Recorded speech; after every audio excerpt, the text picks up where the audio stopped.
Good evening and welcome back. If I'm in the frame here, move the camera. There we go. PlayStation stuff. See, you can see the intro of the Gran Turismo running up there, and that is running on the MiSTer. We'll talk a lot about the MiSTer tonight because it's, of course, a console I like, or a platform I like a lot. So, how's everyone doing tonight? We got Christian here, Revenant's also here, and Brian. Thank you everyone for joining. And that is very loud engine noise. We'll turn that down a little bit. But you're watching basically the MiSTer running PlayStation straight up, and it's pretty amazing how far it's gotten already. So I'm guessing few of you are aware of what the MiSTer is at this point. So, evening, Ted. Since I streamed from it before, and of course the platform I hold near and dear, it's, you know, a hardware emulation platform, I guess is the closest one. Evening, Nico. Welcome. The idea being is that it emulates the hardware or duplicates the hardware chips instead of the software layer, providing in theory then much more accurate emulation. And I mean, it is an emulation device at the end of the day. It's emulating a system instead of the game, if you will. If that makes sense. The end result is something that's more accurate and close to the real hardware. And there has been a tremendous amount of development on the PlayStation core for this, which is then we're going to play tonight. And it plays a lot of games, if not all of them now, really well. There's a nightly build coming out, pretty much, well, nightly. A new one, I think is FPGA Sumspaz, I believe, is the developer for this. He has a Patreon and everything, but he's done wonders with pushing this core out. He's also the one that developed the Game Boy Advance core, I believe, for the MiSTer. So he's got a good track record there. So I did not experience much of PlayStation, so I'm really excited to have this library available now. You know, trying to remember back in the day now, we had Nintendo 8-bit and then Super Nintendo available for rental at my parents' place. And after that, they stopped having rentals. At that point, I didn't have access to PlayStation. I was into PC, so I didn't really play much PlayStation at all. And I will give a little bit of spiel, too. Sorry if I'm just talking a lot, but that's what I do, I guess. So right now, I'm actually playing this on... Make sure the camera or the microphone still works. I'm playing this on a CRT. And the way I'm doing this is interesting. So the VGA out, or the video RGB out on the MiSTer that's sitting over here. See if I can get it in shot. No, I can't get it in shot. It's over there. Right there. There's the MiSTer. It is, even Christopher, it does not have the RGB or video out ready yet, the analog one, because it's not a high priority. So right now, it is basically outputting HDMI and, you know, 1080p, whatever you want, like that, just fine. But I, of course, want VGA out to play on my CRT. So the tricky part of getting analog video out correct is that you have to have all the timings and everything adapted and matched for the standard you're outputting, which makes sense, right? You need RGB for NTSC and RGB for PAL, unless I got that wrong, but anyway. So they haven't finished that yet, and it will come eventually. But for now, basically what I'm doing is that I'm outputting the HDMI, is what you're watching. That's the capture in the corner there. And I can switch to the big one. You'll see how good this looks. This is captured raw from the MiSTer, then through HDMI. And I mean, it looks amazing already at this point. Like, yeah, there's some glitches here and there. And to be fair, like, just putting that out there, this is a beta core. It is not finished yet at all. We may see some glitches, or games failing to load, or, you know, problems like that. But every day they make a little more progress on it, and more things are getting fixed. Like Final Fantasy VIII, for example, had some showstopper bug in it. That got fixed now. There's a map problem in Symphony of the Night. That got fixed now. And they keep just having new fixes all the time. It's awesome. So I didn't want to play it on the flat panel because I wanted to have CRT experience, right? So what I did, I then used... With the MiSTer has two outputs. You can use a hat on it to get VGA out or RGB out. So what I'm doing is that I'm basically outputting that with what's called scan doubling. Normally, a CRT accepts 15 kilohertz, which is the standard like TV refresh rate, the horizontal refresh rate. And a PC monitor that you have here is 30 kilohertz. So what I'm doing is I'm using the built-in line doubler that's on the scan doubler that's built into the MiSTer. Basically allow me to play this on here. And I'm outputting the MiSTer as a whole, what you're seeing, plus on here, at 1024 by 768. Is this the optimal image for capturing? Not really, but I get to play in a CRT, and that's what matters. Because I get what I want now, but this gives me the best of both worlds right now until they figure out the analog setup. And, you know, from what I've tested so far, it looks fine and plays really well. So this is a good setup for me for now until we can get true analog out so I can actually play it on my PDM and everything. And at that point, you then have a complete, you know, PlayStation setup that you can plug into a actual regular standard CRT TV. So it's a really impressive core, and they just keep adding more and more stuff. So yeah, okay, so cool. Because I've done that, and I've used some non-standard timings to get it to work at 480i on a PDM, and that looks fine. I'm not sure if they've added more stuff or whatever, but when I tried it, because put it this way, when you look at the, let's do this. If you look at the, these are the unstable cores I've downloaded, right? There's one basically every night, right? So there might be new updates that have come out that takes care of the analog. At least out of the box, when I tried the last a few core versions ago, it did not look good or did not work very well on my PDM. But I mean, they're gonna add it eventually, right? And when I tested it, I used a custom scan or custom setup to allow 480i, which the PDM took just fine. But this gave me kind of the best of both worlds. Sukro, welcome. So I'm excited to mess around with the PlayStation to explore the library because there's a lot of cool stuff. And this is even nicer because I'm actually running all the ISOs you see here now off network. I'm using the RetroNAS setup, which I'll cover in a video separately, but actually all the ones you see loading here now are running on a hard drive attached to a Linux machine that's presenting that to the MiSTer. So that makes it pretty appealing because it means you don't have to have a very large SD card or very large USB drive or hard drive attached. You can just have it on network and it loads just fine. To give you an idea, let's reload Gran Turismo here now from scratch. Actually, I think we have to do this first. Close, there's something jacked. And we'll just cheat, we'll do this. So we'll go into the unstable run. So now we're loading the core, which is not loading anything, this is local, right? We get the nice little boot sound here, of course. Everyone knows and loves that. And then when I load the game, you can see how long it takes. This is loading from network. This is using gigabit, but this gives you an idea how long it takes to load from network. Boom. That's it. Now we loaded the game basically from a network drive, and it's loaded. And that's a pretty flexible thing to have, especially if you have more than one MiSTer, or you want to have one spot to have your ISO files, instead of, in the case of the things like CD-based cores, right? You're talking the MiSTer, Sega CD, those end up really large because, you know, you keep adding more ISOs, it ends up being a very large storage thing. So it's really convenient, and especially in my case, I'm planning on getting more MiSTers. That's going to be really nice to have around the house because I can have small things like the Super Nintendo library. It's not huge, right? And it basically allows me to have the large stuff on a share somewhere on the network at home and not have to worry about it. And the MiSTer is smart enough. I just learned this from the MiSTer Discord, that the order it loads things, it looks for it basically for USB first, then CIFS, which is network share, and then local.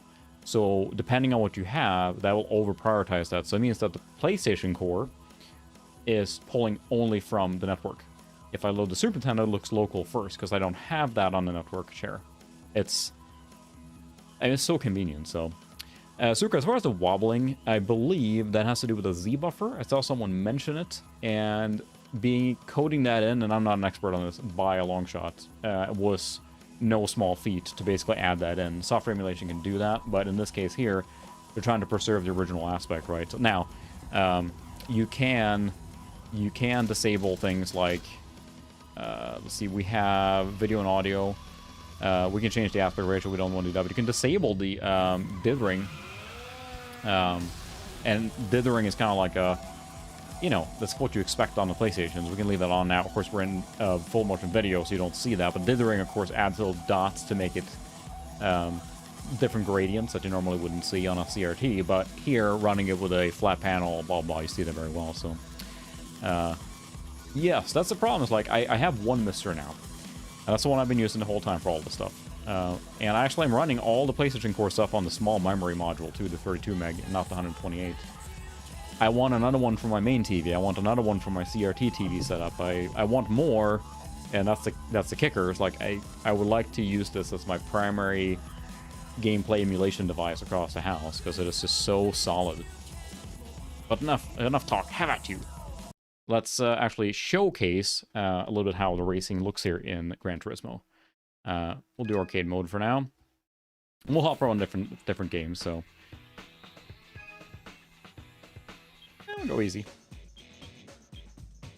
Oop, I got it. That's an echo from my computer there. What a Honda and Acura. Oh, the original NSX. Yeah, we're gonna do that. Red NSX? Yeah. There we go. Standard AT. It's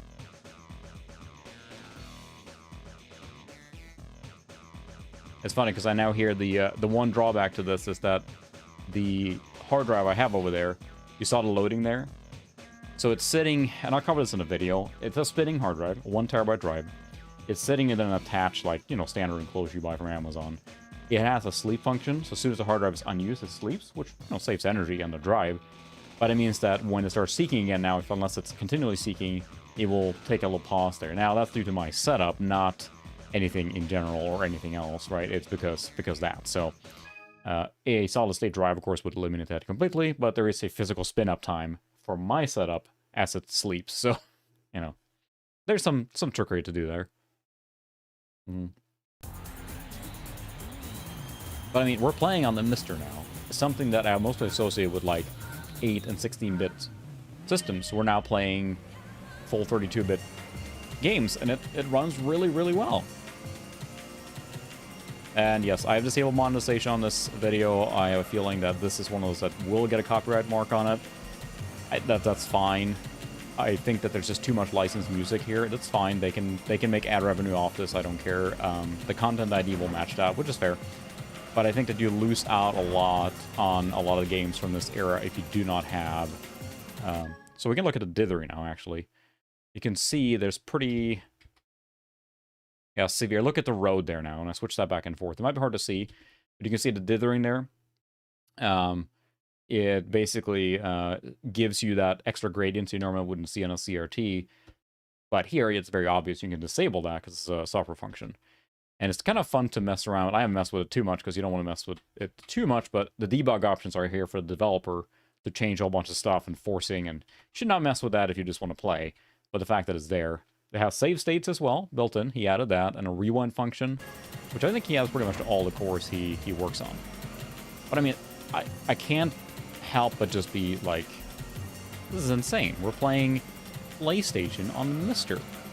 It's a small FPGA clone device. It just... I know that when the original... It came out to say, like, hey, we're going to develop PlayStation for the MiSTer, or the PSX. So, like, yeah, whatever, it's going to take a long time and everything, and then... FPJ, some Spass or whatever. Robert Pipe, I think his name. Whoa, we got it. Came out and like, yep, I'm going to work on it. And of course, he has a good track record of developing cores before.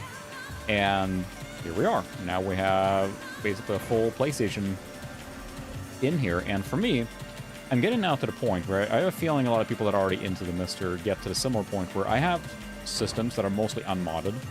I don't have a modded PlayStation that cannot play backups. It's original everything. It needs service and everything. It's hard for me to invest in that now. If you have everything invested in it already, so be it. But now, getting into blank, I don't know. It reduces the desire for me to modify or make some of my old systems be able to play backups or whatnot, you know, ROMs, whatever you want to call it. But the MiSTer is such a nice one-stop shop for everything like this. And they keep adding cores constantly. It's just, it's an exciting platform. And now we have PlayStation, and the Saturn is making progress too. I do not believe there is a available beta core for anyone to try yet. I could be wrong there, unless you're a Patreon maybe, but here the fact that this PlayStation, even in this beta version, runs so well. I know people have completed entire games already on it. CD audio was added recently, so that's probably the main recent one, and now he's working mostly on bug fixes at the moment. Basically, the idea is that to find, isolate, and localize the bugs. And that might fix it for multiple games, right? Because it might be a similar, like, memory problem or seek issue or whatever it might be. But here we are. We're playing PS1 on our MiSTer. And when you think about adding PlayStation and Saturn to the library on the MiSTer, that adds thousands of games. I think there were over 1,700 North American PlayStation games alone. not counting for European variants, European exclusives, or Japan market exclusives. And, you know, fan translations, etc., etc. So it adds a substantial amount. Not saying, like, yeah, sure, you add Atari 2600 games to it. Yeah, cool. There's, you know, thousands of those too, but they're not that deep. Versus here, you have 1,700 games to be enjoyed now, basically, soon. Plus on Saturn, and then another developer, Hotego, has said he's going to work on the Jaguar core too, which means we'll probably see a Jaguar core here in a year or two. Which, you know, maybe not as many crackers on that system, but it's still super neat to have. So.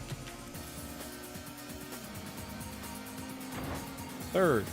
I was never good at these original Gran Turismo games, but it is a cool game to play. And to remind then the people who aren't aware of the MiSTer, it's basically trying to, on the hardware layer, right, the FPGA, can be reprogrammed, and it's trying to duplicate the chip output from the original console. So that means that they're duplicating... yes, this is the arcade mode, not the simulation. So they're duplicating the output of the individual chips on there, so they have to, you know, basically figure out exactly how the chips are talking and reproduce that in the MiSTer, or in the FPGA chip here, which is pretty cool. This is the, the arcade mode. Unfortunately, so this thing with the record, and it has virtual memory cards, all that good stuff, you know, that you might expect from a solution like this. Again, I would not take what you're seeing as like the be-all end-all video output here because of the way I set it up now for this stream. You know, take that with a grain of salt. And again, it's a beta core, so don't assume we'll do a simulation instead. But I think you have to do... I think with... Yeah, Sega Rally on Saturn is really good. We do have Colin McRae Rally on this thing.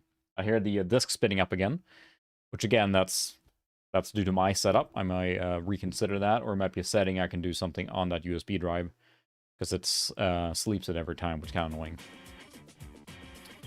So, I think with the first game here, you have to test on everything, I think.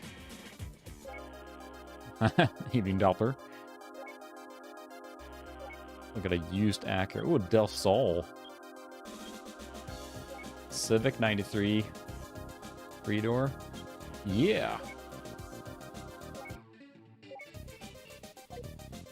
This and Gran Turismo 2 was just such a big deal with the amount of stuff you could do. I don't think you can go race now, right? You need...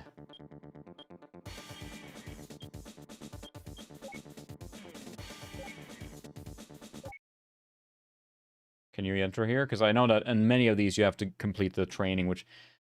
Personally, and the E2 there is an error code too, so we might see some of that popping up in some games where things don't work out, or there's a problem loading, or whatever it might be, and that might be either due to my setup or due to the core, so... Yeah, you're not going to buy a car like that.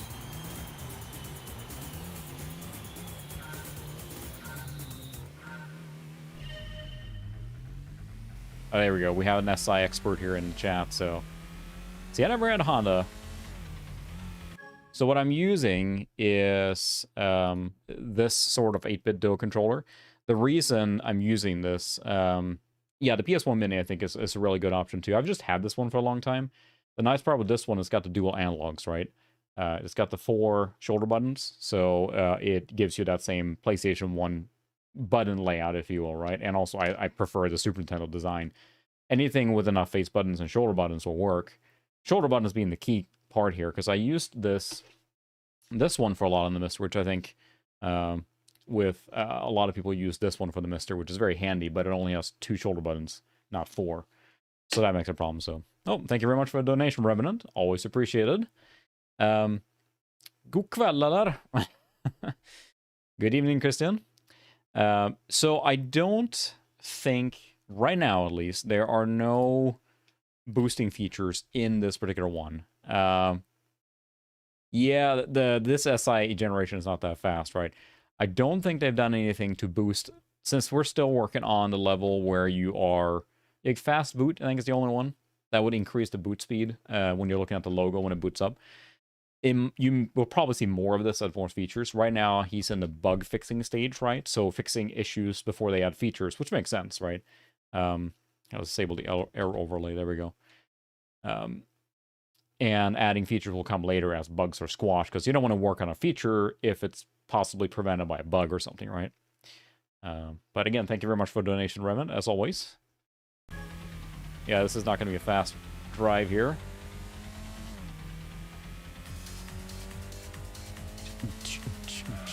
Whoops. I am the expert driver. The nice thing then, of course, with this controller is that you can set it up with analog, and that's fully supported as well, and mess with it too much, because these early games that weren't expecting it, I think some of them work, and some don't, so... but yeah, I kind of feel like I missed out on PlayStation 1. I didn't get a PlayStation until PlayStation 2, and this is really, I mean, you think about the amount of games and cool stuff that was out on this system, it was quite revolutionary. I mean, it just... 95, right? I mean, it just blew the competition away as far as performance goes, and yeah, it's a really cool system. As I've found, a lot of PC ports on here too. We'll play some Doom tonight on this one. It actually plays really well. I can. There was no lava though, so it's sad. New record, 6th place. Qualify. So I've played enough racing games. I know you can just kind of shove your way to win sometimes, right? That's the thing. Even the simulation game, especially now, there's no damage, right? This game does not support any damage. I mean, I'm pretty excited for playing this on a CRT. I mean, this is going to be awesome. I have the JVC D series, or just the PBM, right? You think about the fact that, yes, the original is awesome, don't get me wrong. Nothing wrong with original hardware. If you want original hardware that can play all these ISOs or ROMs, plus RGB output, you're going to be spending several $100s on just your old console, besides recapping it, etc., etc. You know, it's, yeah, exactly. You get all that stuff, you know, quote unquote for free. That makes the MiSTer, just as a PlayStation device, a good option, right? So yes, it will do that. There is native support for that. You can use what's called a direct video dongle, which is basically just an HDMI to VGA dongle, and it uses timings then to allow you to use native component output, so 240p or 480i. It outputs RGB basically for the equivalent system. That's what the MiSTer outputs. I have a VGA hat on it, or an analog board on there, that uses the major GPIO pins, I think, to allow that VGA or that video out to happen. So this core does not have that support. I guess you mentioned earlier that that does kind of work. I haven't tried it in the last few nightlies. I don't think that's been the focus yet. Otherwise, yes, the MiSTer will then provide the RGB output that the original console would have made. So 15 kHz, 240p, or 480i, depending on what the PlayStation is running. As far as with other games, I downloaded a whole bunch. I mean, I ripped my original stuff and put it on here. I got quite a selection of games. I got some requests from my Discord, and we'll try a few different ones. Bam! So I'm going to try a whole bunch of different games. People can shout if they don't like this, but I think we've done enough racing now. So let's check out Doom, because it's pretty funny. I don't know, not funny, but it just runs actually pretty well. So yeah, we have a lot of different games on here. The cool thing is, I don't want to interrupt the sound too much there. I mean, it's kind of legendary. Yeah, that's right, Soul Reaver. There are a lot of cool games on the PlayStation, which is why I'm excited to explore the platform as a whole. Especially now that so many games run well already. On the forums for MiSTer, there's a compatibility list spreadsheet. I mean, there's hundreds and hundreds of games already that play just fine, with no problems already. As he keeps fixing bugs, more and more games are going to be available. So we'll disable the debug. There we go. Error overlay is off, okay. Again, take what you're seeing with a grain of salt. Don't take this for like, oh, the core does this or it doesn't do this, you know, whatever. Take that with a grain of salt, because it maybe due to my setup, my streaming setup, or my hard drive setup right now. We'll go with the Okay, I guess it just started. I do have, I don't think I got Soul Reaver yet, so... Turn it up a little bit here. What's weird, I think, with the Doom version here on this game, which actually runs surprisingly smooth. You know, like the PS1 is powerful, but not powerful on that level, I believe. I'm kind of amazed a little bit how well it does 3D. Yeah, there we go. Yeah, I played PC games mostly during this period too, which I kind of feel like I missed out. Now, I will say, the 3D on this system is really cool. What I really enjoy is when you take a system like this, which is, you know, 32-bit, right? Yeah, they have to reduce stuff due to the memory. I think that there's only like 2 meg available of memory or something on the PSX, right? So that's the thing. They have to do a lot of cuts to make it fit in. Or add in new walls that blank stuff out or whatever. I was gonna say, woo, grab a train of thought. I'm sure it was important. They did a different set of music on this. It's like kind of spooky style instead. But I think that when you look at 3D, so this, yeah, there you go, 2 megabytes of RAM, 1 megabyte of video RAM. Not a lot to work with, and then you consider what you're looking at here. You came from the Super Nintendo and Genesis era, right, into this. And this was before the N64, you know. So there's a port of Flappy Bird for the MiSTer, if you're so inclined, you know, pushing the hardware. The question is what the... Yes, you could do something original. There are several pieces of software. I think Cave Story was ported, maybe? Writing something original for it is just a Altera FPGA, right? So anything that that could run. The main focus, of course, has now been for emulating original platforms. So, oh wow, that's really cool. Someone remade. I have to check that out. That's funny. So yeah, there were really, I mean, again, correct me, I don't know my history that well, but I don't think there was any 3D capable console on this level when this came out in '95. I mean, this blew everyone away. You know, Tomb Raider and things like that was very, very impressive.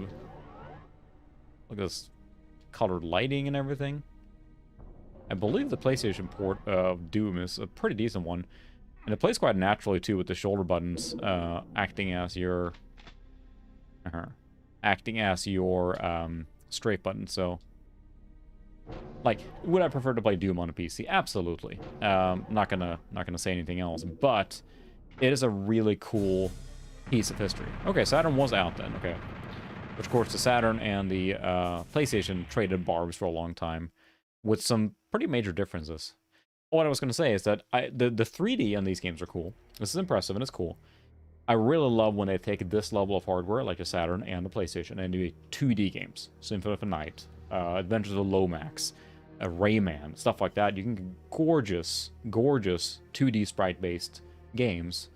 3D was in. Everyone wanted to do 3D, right? It was what everyone had to do. But I think some games are better for being 2D. I mean, Symphony of the Night is amazing, and that's, you know, 2D with some 3D elements. It does miss out on some of the, you know, kick-ass atmosphere that Doom had by using this very moody music. It's almost like a horror theme here now. You got the shotgun. Ho, ho, ho. Now I've got the shotgun. If I remember this game here now. It won't play Doom too long. It's more like it's a neat thing to look at. But I mean, it would have been a more than acceptable way to experience Doom, right? I would think. Color lighting is pretty cool. But, of course, it does not run at full speed. But if you want to play Doom on your CRT, I don't think this would have been a bad way to experience it, right? We went hop games a lot here in the beginning as we're kind of stabilized on, but there's a few games I definitely want to showcase, or, you know, things that are really cool that they do run fine. But I'm a big fan of the 2D games, which that's what I'm excited to explore the Saturn library too, because I know that the Saturn had a lot of really good 2D scrolling games, so... That's right, yeah. It was an interesting era, because I, of course, grew up in Europe, and for the Europeans here, Ted, you can probably attest to as well, PlayStation or Sony pushed really hard on, like, the cool, grown-up, like, clubbing scene with the wipeouts and those kind of things. It was really trying to aim for that, hey, this is a, you know, this is a cool kid console, not, you know, a toy like Nintendo was or whatever. Which is, you know, a little silly, but, hey, it worked, right?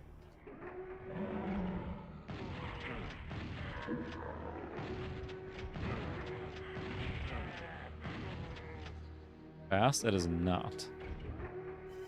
But I didn't really mess with the PlayStation until I rented one later on, because I said I was into PC pretty quickly after the Super Nintendo, and that was just, you know, that was the life for me for a while there. I mean, is this fast? No, it's not exactly, you know, blistering 1995 Rick. Oh my. So probably like bottle cap glasses, you know, bowl cut 90s. It was the 90s, man. It was the thing. It was the 90s. It stays in it, or what happened in the 90s stays in the 90s. I did have a phase later on in high school where I dyed my hair yellow. And the best part of that, I got to school, and my math teacher was like, what do you do, fall on your bike or something? Because of my, like, blonde hair. Like, that made no sense. Mm-hmm. Yes, you're right, Christian. That's the thing, too. How rough it was for a little bit there for the CD media, that, yes, you can have cutscenes and tons of stuff on there, but as soon as as soon as you start loading, then the cartridge ones are much, much faster, of course. So yeah, we have a lot of different games here. Let's look. So let's go with a 2D game. So let's do the one everyone wants to see, probably, which does play great. I don't know, I grew up in the 80s and 90s too, and I'm planning on at some point to do a little video series. It's total self-pandering, but I'm going to do like my retro journey series of videos, where I basically go through all my systems that I had, and it's pure nostalgia fodder for me, obviously, but, you know, with talking about the console or system I had, some captures from the games I played a lot, kind of walk through it that way, and it's pure nostalgia fodder, and nothing else, no excuses, just nostalgia. That's loud. Doom was not as loud, so...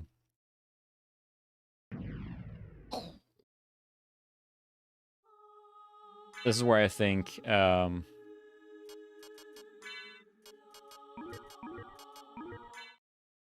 the systems like this really shine. Excuse me. Being able to play these 2D games that have extra flair and features, by far my favorite kind of game from this era. Yeah. Monster Rancher? I'm not sure. I haven't tried that one at all. I certainly can. So I believe there is basically a open lid function that actually sends a signal to the system to say, hey, the lid is open. So I believe you have to, when you're switching CDs for multi-CD games, you have to do that maneuver for the PlayStation to see the drive is open. So could be wrong there, and I bet he will add that too, but I believe the lid open action has to be taken. So interesting. Yeah, that's true. That's a cool thing. With hardware limitations, they always learn to work around them.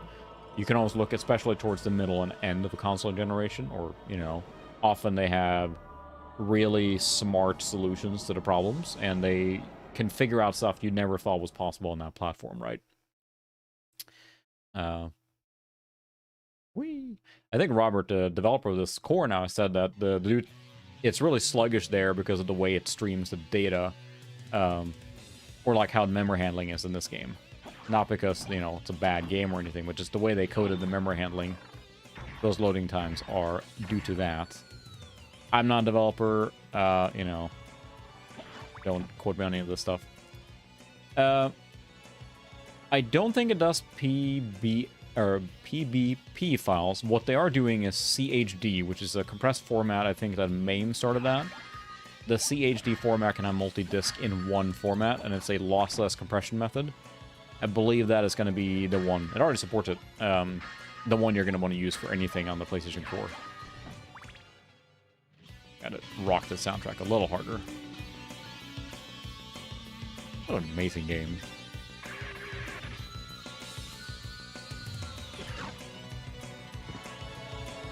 Want to get a little more... Oops. Need more heart. And again, since this is still in beta, I mean, this is... I would say... You know, I don't know when it's going to be completed. Like, I think someone said, like, you know, in a few months it'll be, you know, quote-unquote done. It's super impressive what it is. Just super impressive. Die, yes. monster. You don't belong in this world. It was not by my hand that I'm once again given flesh. I was called here by humans who wish to pay me tribute. Tribute? You steal men's souls and make them your slaves. Perhaps the same could be said of all religions. Your words are as empty as your soul. Mankind ill needs a savior such as you. What is a man? A miserable little pile of secrets. But Enough talk! Have at you! Alright, everyone take a drink. You heard the,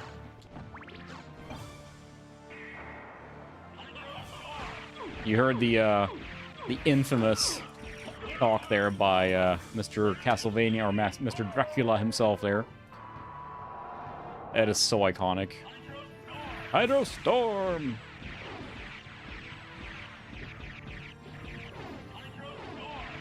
Cheese it!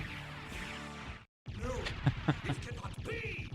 The dubbing is hilarious. I mean, it is just so iconic. Evening Sad Mac 356. Sorry, we're not playing Mac stuff, but... I did not experience this game until quite a bit later. And this game, of course, now is imported and is available on, like, every system known to humankind at this point, right? But it is the ground layer for one of my favorite genres, which is the Metroidvania. This, basically, between this and Super Metroid, which has the namesake, right, created the Metroidvania genre, which I'm a huge fan of, so... And this is still one of the better ones on that list. I mean, this is still a great game. And that's where I think that having that 2D style instead of 3D is really well utilized. It's really cool to have that. So, yeah, this is iconic. But yeah, the voice acting is... just because you can add voice acting doesn't mean you should in some of these games. They add a little flair, but in this one is iconic. Now, it's not Mega Man X4 bad. What am I fighting for? That one is something else. There's some of those games from this era that, you know, they started adding voice acting, and it's just... Oh my goodness. This one isn't horrible, but... it's so jarring. I still say all the time for random reasons, I'm interested in this. But this game, as I understand, people were saying on Discord, I think, or on the forums, that it is playable all the way through, completable at this point, this game, with no bugs or anything like that. So it is still running in 4x3. I know this moon should be circular, but again, don't take that. Oh, no, hang on. The worst one is Syndicate Wars. I'm not sure. They actually voice translated Diablo to Swedish. So a lot of times in Europe, right, they localized the languages. And Swedish one, I don't think is one that ever needed to be, but they did anyway. Syndicate Wars is hilarious because the game has, you know, minigun, but they said mini small gun, minigevär, when you switch to it. And it sound cyberpunk Swedish style. It's just... No. It sounds just ridiculous. Played, I was going to say, Shadowrun on Super Nintendo. Yeah, Shadowrun on Super Nintendo was dubbed, or not dubbed, it was translated as well, and it just, at least as text. We were playing Doom, yes, for a little bit, but now we're playing Symphony of the Night, the iconic 2D action-adventure game.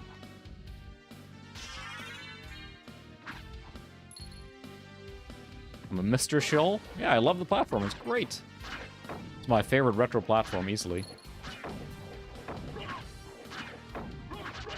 It's basically replaced most of the stuff I do on a lot of the... oh, I can't get that yet. I end up using the MiSTer more than I use any of my original console at this point because it's so convenient, so... Well, there we go. Got a roast. That's alright. The fact now that we got PlayStation on it as well, and I will say, I did it in my MiSTer video as well, I will never throw shade on any given platform. I think software emulation is awesome. Being able to play this on your Android phone or iOS phone, whatever, awesome too. Being able to play this on a Pi, it's great. Play it on your PC, play it on the original hardware, they're all great. The MiSTer feels great to play, and I think that's the thing that for me, like, you can do a lot of this on a Pi, or I didn't have been able to for years. The lag feeling, or lack of lag feeling you get from the MiSTer, it makes it really nice to play, and the built-in analog out, things like that, it's a very appealing platform, considering how many things you can have, so... I will not. I will not. Alucard lays down the harsh truth. There's a way, I think, to squeak by there, to glitch out of this. You keep all your stuff, but... Yeah, that's the thing, I think that... I'm glad they resisted. Can you imagine if Symphony of the Night had been like a basic 3D game, and we haven't had this legendary, amazing 2D action game? Don't fall down. I have nothing. Punch him in the face. Yeah, at this point, yes, I've seen the Netflix Castlevania show, and it's amazing, especially the first couple seasons when they fight Dracula and everything. Love it. Neutron bomb. That may be the most accurate assessment of voice acting I've seen for that era, yeah. Mark Hamill's in everything, and what a great voice actor he is, but...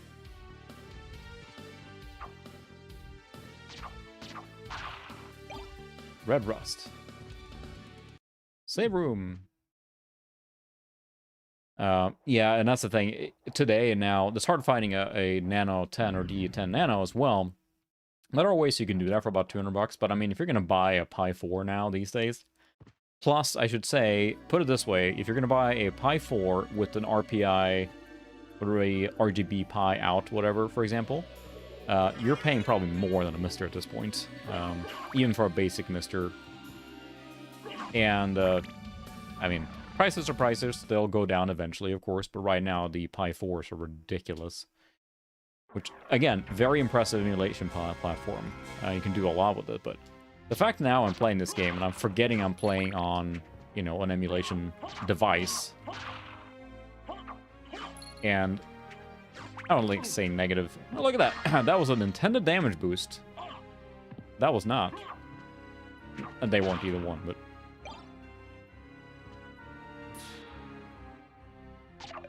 Ooh. Yeah, I think that was the detriment to a lot of games from this era, that, like, we have to have 3D on everything because it's cool. I mean, it was the thing, like, everyone had to have 3D and had supported, and it just... No, another save room. It's, I don't know, it's something to do this on 2D is a missed opportunity, or sorry, to do it in 3D, it's just the way it was. What you're gonna do. Everyone wanted to have 3D. Good evening. Yeah, we're playing PlayStation on the MiSTer. So this is emulation platform. And I think that's a bit of a sensitive topic too. I still would call this an emulation platform. I'm not a big fan of like having to worry about like what do you call it, but at the end of the day, I think it still qualifies as a emulation platform. I'm afraid that using the word emulation means that there's some sort of gatekeeping involved. You know what? It's emulating hardware, software, whatever you want to call it, but I think technically it's still an emulator. Doesn't mean it's not a good one, but it doesn't have to be differentiated on that level to between regular software emulation. just enjoy the stuff and less arguing about what it is, right?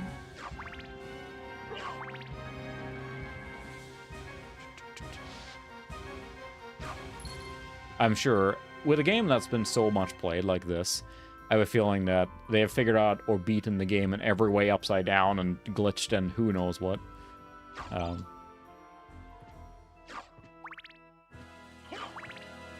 Very nice. Yeah, it's...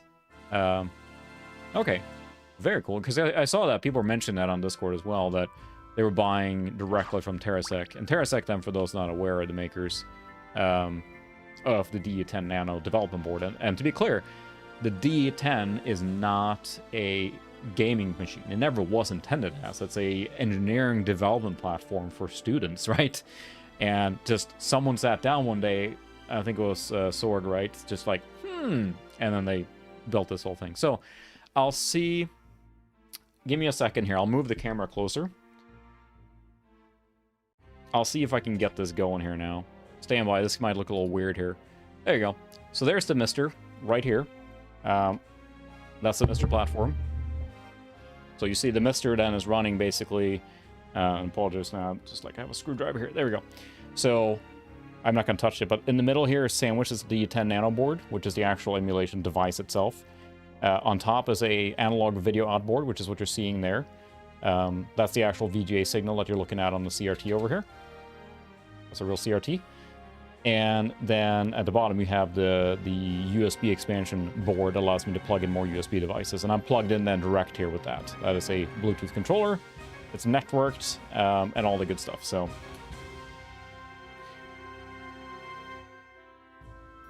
it is a really cool platform. So good evening. Yeah, it's a PCB sandwich, right? And the cool thing with it being so small is, like, it's actually quite portable. I traveled with it. I went on vacation a while back, and I brought it with me, and I was playing through Super Mario World after the kids were in bed on the TV at the place we're staying, because all you need is an HDMI input, and you're good to go to use it, right? So, ew, it's drooling poison. I was gonna say, it's one thing that always irks me with this one. Fine. I really wish the health bar was an actual bar and not a number. I am an expert at this game. I am not an expert. So I'll probably... I like it kind of like all natural as it is now. Oh my goodness, this guy just wrecked me. I'm not a good person at this game, so there are cases coming out for it. I'm a little curious on MiSTer Add-on's case. He's planning on doing one for that. One of the ones that are more kind of designed to be put next to your TV, for example. But the cool thing with this one, there's no real point in... There's no overclocking to be made on this one, I believe. I think a lot of the limitations on this one have to do with... yeah, I channeled my skills, and that's where it got me. I died. I think a lot of limitations have to do with memory bandwidth on this device. Alright, Suka, thanks for stopping by. See you later. I think it has to do with memory bandwidth a lot, and that's more of a design limitation of the board itself, because it was, again, never made to do this, right? So that's where the issue comes in. So you can overclock it, but it doesn't run like a normal processor, since it's an FPGA. Yeah, it's got gorgeous pixel graphics. I mean, if you made a modern game today with this kind of graphics, it would be very popular, I think. Or this, you know, many pixel artistry games these days mimic this art style. Pseudo-mimicking, right? No. Resist thunder. Thunder! See if we can avoid getting poisoned this time. Aha.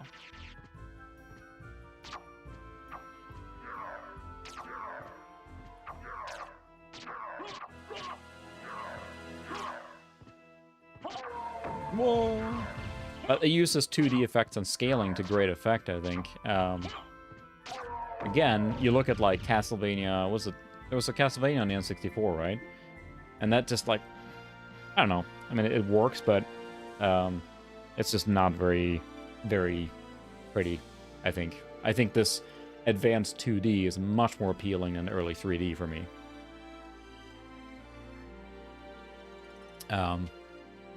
Yeah, that's the thing too, and I use CRTs to play some of those pixel ones. I hook up a CRT. It's not, you know, a piece of CRT is not exactly the same as a, you know, regular TV, if you will, but a little more than passable. Oh, is there a save room here? Yep. There's a boss coming up here. We'll play to the boss, and then we'll go back to playing some, you know, 3D game again on the PlayStation. But it's a really cool platform, and I'm very excited to have it to be able to explore it now, basically fully on the MiSTer here. I already had a MiSTer, and I played a lot of 16-bit games on it, but now you have the ability to play 32-bit as well, which is pretty freaking rad.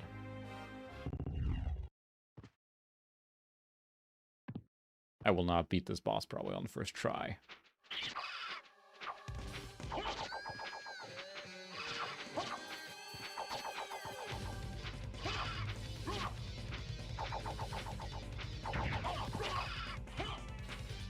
I got my wall turkey still.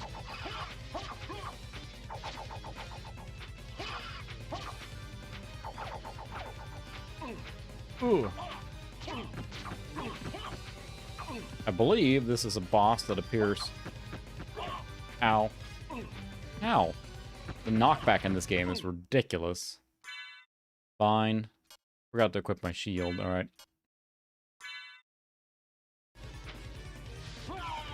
Ah, dang it. Forgot which button to use it. I forgot to equip the shield, too. This is going great. We'll beat this boss, and I call it there, but...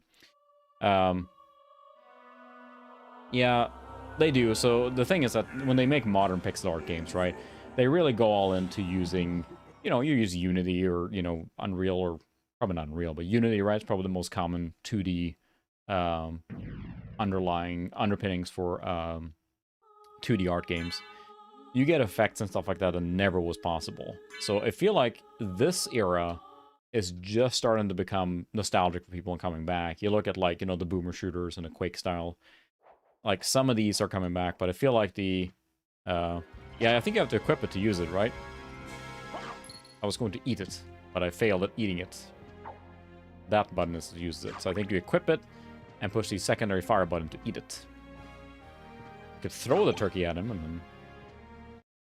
But I think I forgot to equip my shield. I have a neutron bomb. We can do... Oh, I don't think neutron bomb's going to do anything. There, we'll equip the pot roast so it's available. Make sure I don't press the wrong button.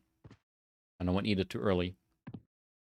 I believe this boss is a...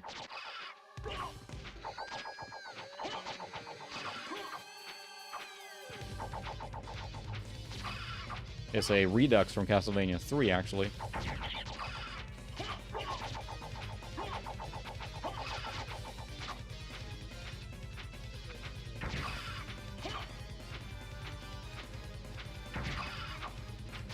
Maybe I just like the or the Super Metro being able to shoot better.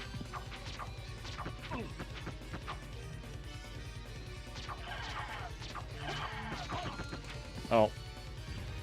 He went Super Saiyan on me.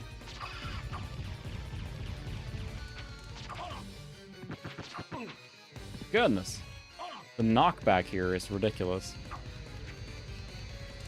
Woo!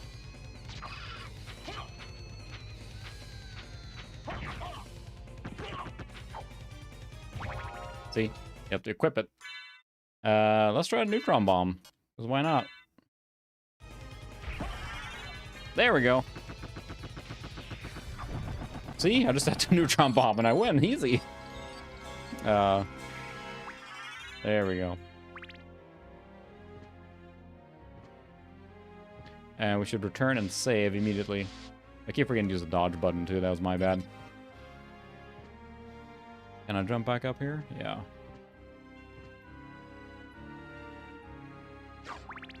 That's what I hear too. I mean, it seems to me that most of them are... Oops, that's not where the save was. Use Unity for 2D stuff. Seems like it's better suited for that. Yeah, a little too topical, I suppose, but... Alright, there we go. Data saved. Alright, so now we have quite a list here of games.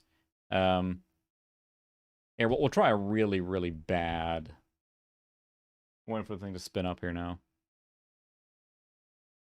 Well, wake up. He is seeking. And this is due to my setup, nothing else. That load time there was due to the way my setup is laid out. So they made a 3D version of Bubsy, which is horrible on the PlayStation. And now you get to see it too. It's the mascot era of the 90s, right? Everyone had a mascot. And Bubsy did not make it that far. Digital Foundry did a great little video on the mascots of the 90s, including a pretty deep dive on Bubsy, on what made it fail, and yeah.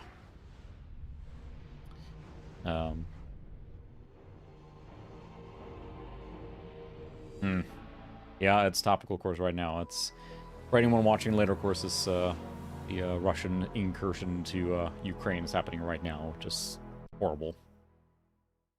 So we're playing a few games tonight, just to not think too much about it, but... This game is... I haven't tried it more than just a little bit, and I've watched some videos on it, and it's not a good game by any shot. Like, I think that the first Bubsy was probably passable. What do you want to call it? A mascot platformer of the era. But other games such as, like, Crash Bandicoot, things like that, of course, are much, much better than this.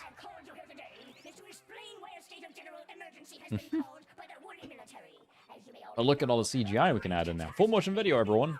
Cram it in everywhere.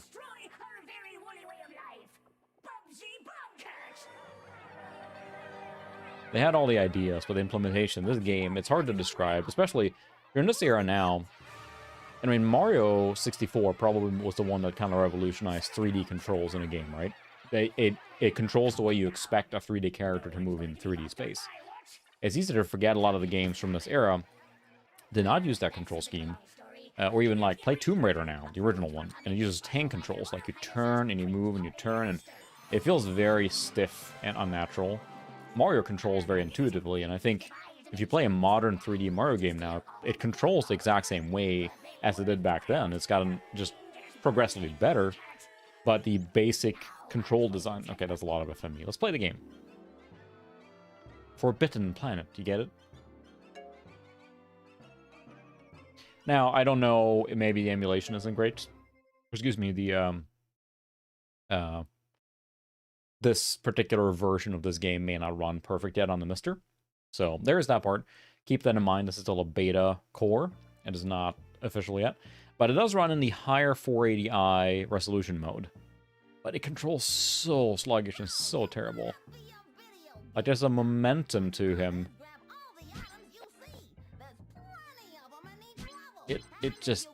It feels so bad to control. Annoying voices. Ugh.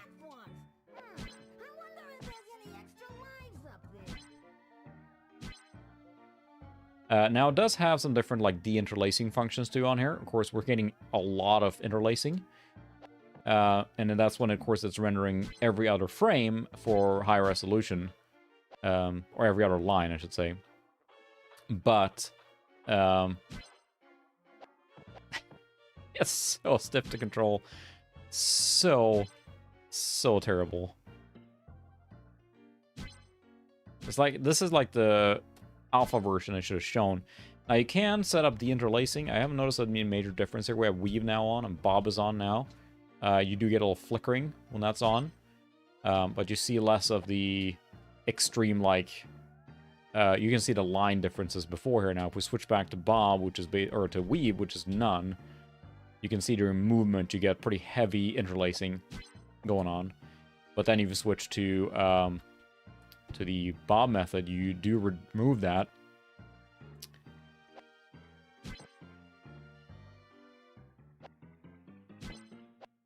Plays so terribly. Like, there are plenty of 3D platformers like this that do this well. This is not one of them.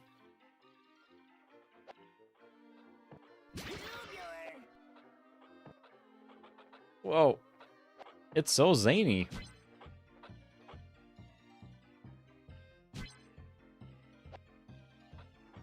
It's like you feel like it's not finished yet. This feels like a alpha version of the game somehow. It just plays so bad. Yeah, I won't linger too much on this, but I thought it was a fun little...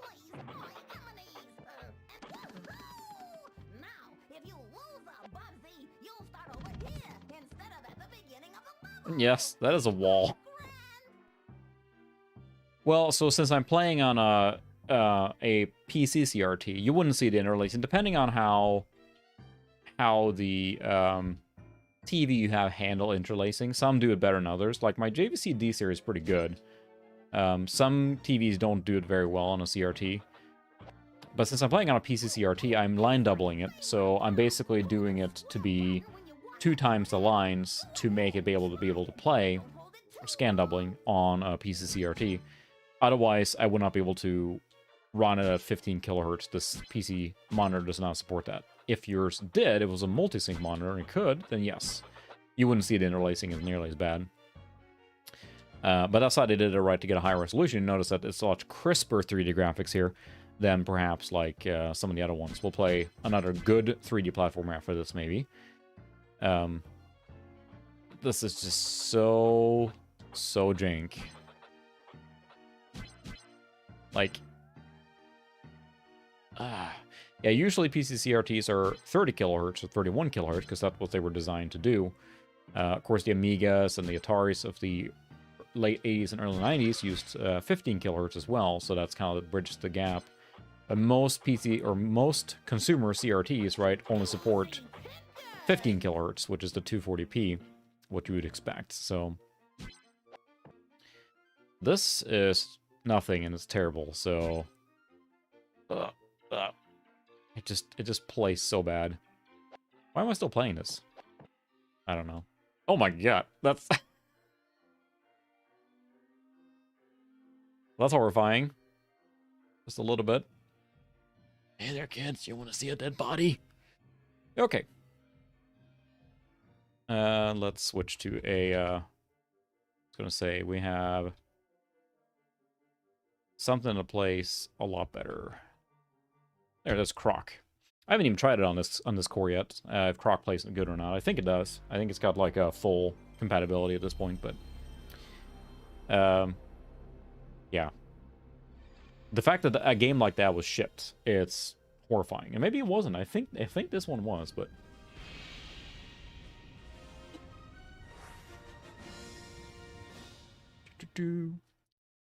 Croc is also a very typical character platformer from the mid-90s. There were so many of them with a mascot with an attitude, of course. Cool attitude. This one plays a lot better. You know, you have your Spyro and things like that too, which also, again, play a lot better than... I'll say that was a commercial. As far as I know, that was a commercial release.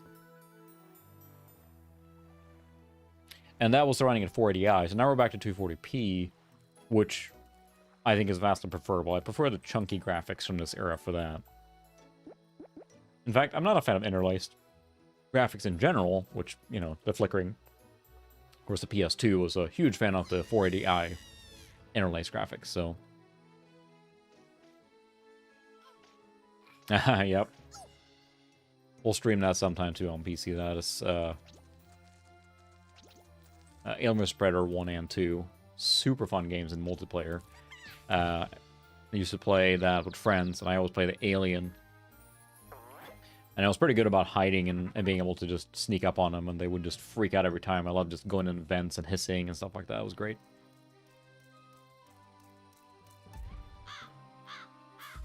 Oh, there you go.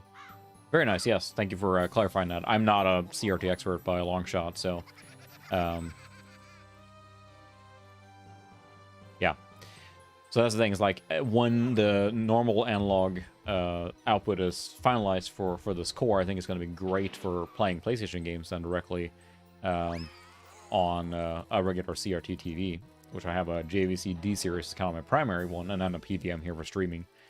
But... very nice, yeah.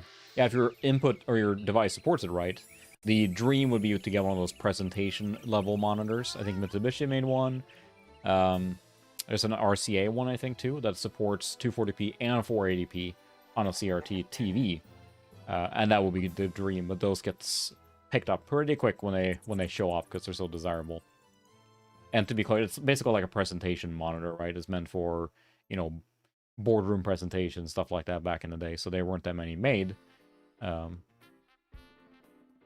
again, let's not forget, we're playing this on the MiSTer now still. Like, this is a lot more solid. All just getting stuffed up and coming out of a cold here now. For the people that watched the stream last week to know I was coming into the cold. Now I'm coming out of the cold, so I apologize if I'm sounding a little stuffy.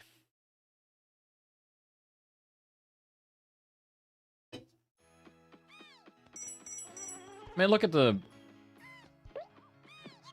This plays so much better. So much smoother.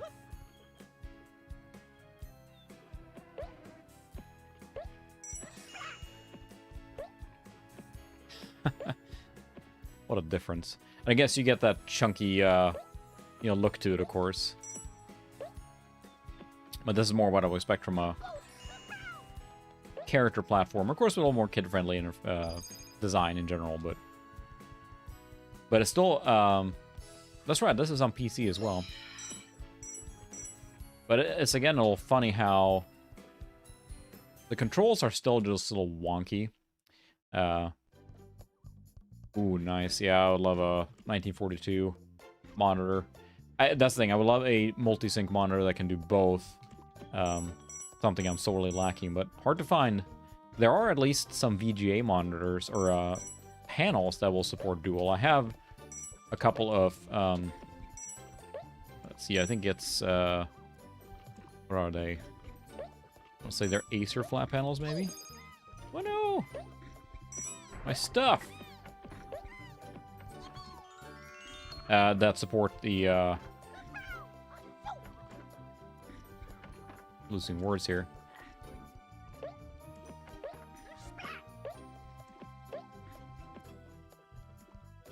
You can sneak around there.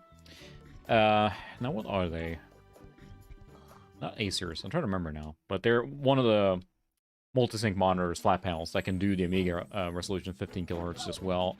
Very well as well.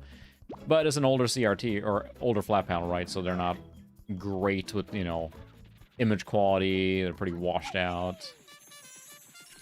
I love it complete. Really? I did not know that. It certainly has the trappings of one. It looks very similar, like, you know, with the Yoshi design and everything. Fascinating. But, I mean, they made multiple sequels to this one, I think, right? Croc 2 and Croc 3 and... well, that's about it, I guess.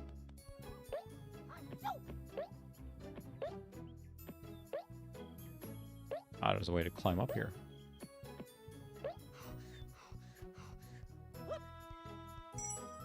But this is, you know, I wouldn't have been disappointed getting a game like this if I was a kid. The Bubsy one would have been just like, I spent my money on this? Hey, what the... jerk. They're doing the Sonic style of losing all your gems when you get hit. There we go. I guess you can double butt slam too. I'm in Q2 for the Steam Deck, so I will not be getting it on Friday. I think the first Q1 launch is happening now, right? So I'm not sure who is getting it. I will not, unless a whole bunch of them fall behind. But I'm excited to use it as a cool, like, emulation platform and everything. Yeah, they're gonna make Croc 4 this time's personal. They're gonna make him like with shades and a gun, like they did with Sonic Shadow the Hedgehog. Pretty thinly veiled there. Whoop! Don't fall around.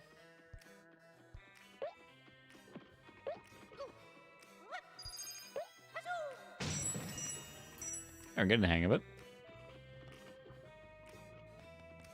I have to look that up. Thanks for sharing that. That's interesting. I had no idea that Croc was a Yoshi game originally, but yeah, it certainly feels like it, right? could have seen it. I mean, it's an easy redesign at that point to make him a croc, so. Pretty sneaky. A balloon, whee! But the thing you notice is, oh, nice. I am still bummed I didn't buy that one, because I just was so annoyed that they weren't making a PC version. But then I've seen the ones that have arrived, right, with using the fact that it has a big box that looks like a PC one, but it's Nintendo Switch or whatever with a slipcover. Wish I would have known that or thought that through, because I did not buy it. But I was still bummed or annoyed I didn't do a PC version. Like, come on, Doom is PC. That's like... Can't... I don't know why they didn't make a big box for that for PC. Yeah, Nintendo will shut it down in a heartbeat. I mean, they're pretty big about protecting their property, if you will. Sonic, Sega, they're a little more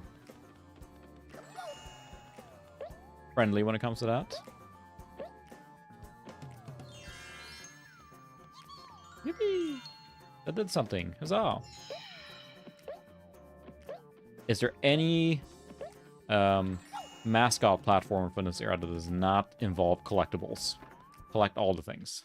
That's all they do, it seems like.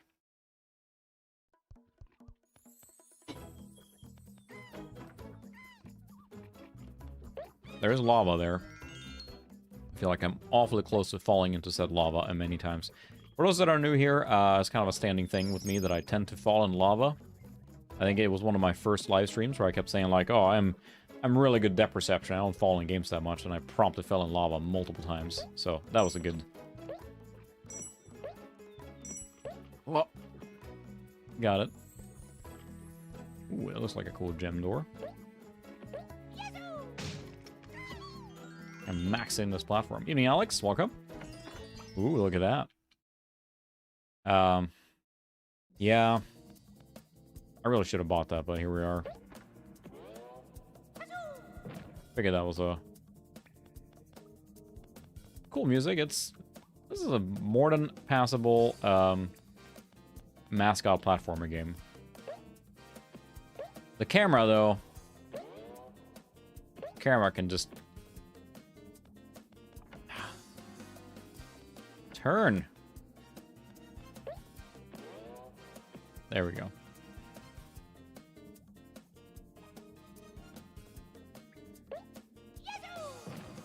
That's not what I want to do. Ah, come on. For those that are joining us late as well, we are playing the beta PlayStation Core on the MiSTer platform. Just Slammo can be best described as a hardware emulation platform. So, yeah, Conker's Bad Fur Day certainly it's another one that's interesting. I haven't really played it through like most games, but yeah, when you have something like this that's kind of well designed, then it's got charm to it. The Bubsy one was just an affront to nature and games everywhere, I think, so. That's awesome. I wonder if anyone's worked on a reskin, but yeah, you're right. If they did do that and replace it back with Yoshi, things we're just learning here, at least I'm learning today here, that this game was originally a N64 exclusive with Yoshi in the lead, and then I'm assuming that either was scrapped or they declined to develop it, right? I know that happens sometimes, and that they'll do like a demo. Because I know that, for example, like Carmack showcased smooth scrolling on the PC to say we can port Mario 3 to the PC, and Nintendo said, nope, we're good. So, that's an example. And that never came out then, so. Oh yeah, especially now you mention it, now you look at it here, yeah, there's no denying. Why is there so much lava here?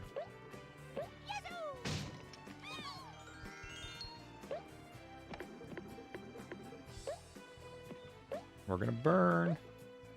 Burn to the ground. Anyone's playing Mega Man X7, which is also a very poor 3D implementation of Mega Man X. That one is...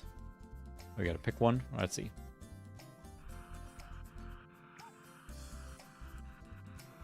I lost it there. Oh my god. Really? Let's guess on this one. I mean, I knew the whole time. I did not know. Okay. Wow. In the beginning there, I was like, oh, cool, I got it, and then that was way too fast. Yeah, that's true. That's very true. I mean, if you compare this to Mario 64, and there's no competition, Mario 64 is by far the superior game. I'm glad you noticed there, because I sure did not. That was way too fast for me there. Still, this is a more than competent platformer.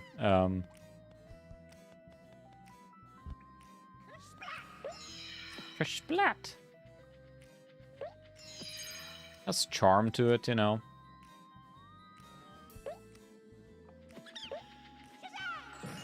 It's hard to judge the distance, though. And the controls, the camera controls, I think that's the big thing that Mario 64 really nailed, was just how well that part plays, you know? Here we go.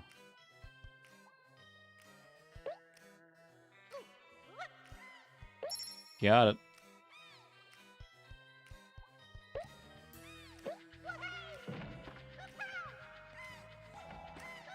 The controls are still, they're good. They're still challenging.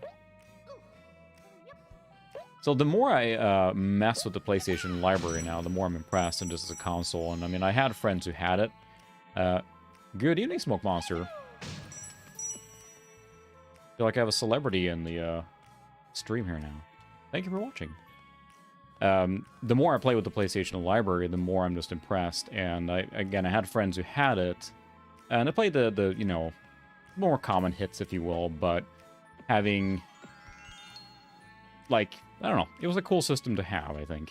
And I feel like I missed out by not owning or exploring it until later, but now, of course, I get to enjoy it then from the MiSTer, so. Let's see, where are we going now? There's more stuff up here. I had a key. We'll do a little more of this, then we'll switch game, because now I'm getting into it. The games that are more playable or better, I say as I keep falling off, they kind of pull me in, you know? Come on. I got up there several times. There we go. At least it's got a ledge grab mechanic, so that's a good plus there. I remember, like, one of the times years ago, I think I was in high school then, and for one weekend, I did not go home to my, I lived in an apartment in the town that I went to high school in, to not have to commute really far.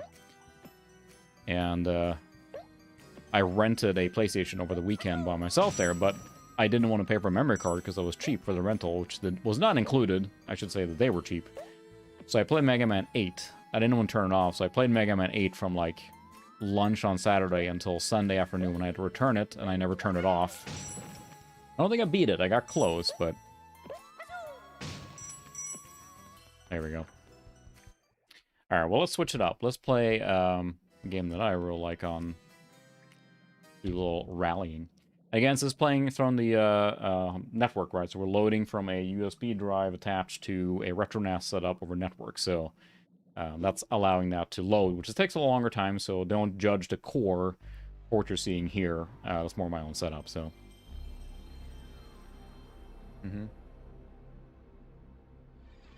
Yeah, that's the thing. And especially, I think that the PlayStation 1 has a really high concentration of really gems as far as games go. Now, that said, I mean, it's what, 1,700 US titles alone, I think, for the PlayStation 1. Not, again, counting all the other ones for the different regions. So it's a huge library to explore.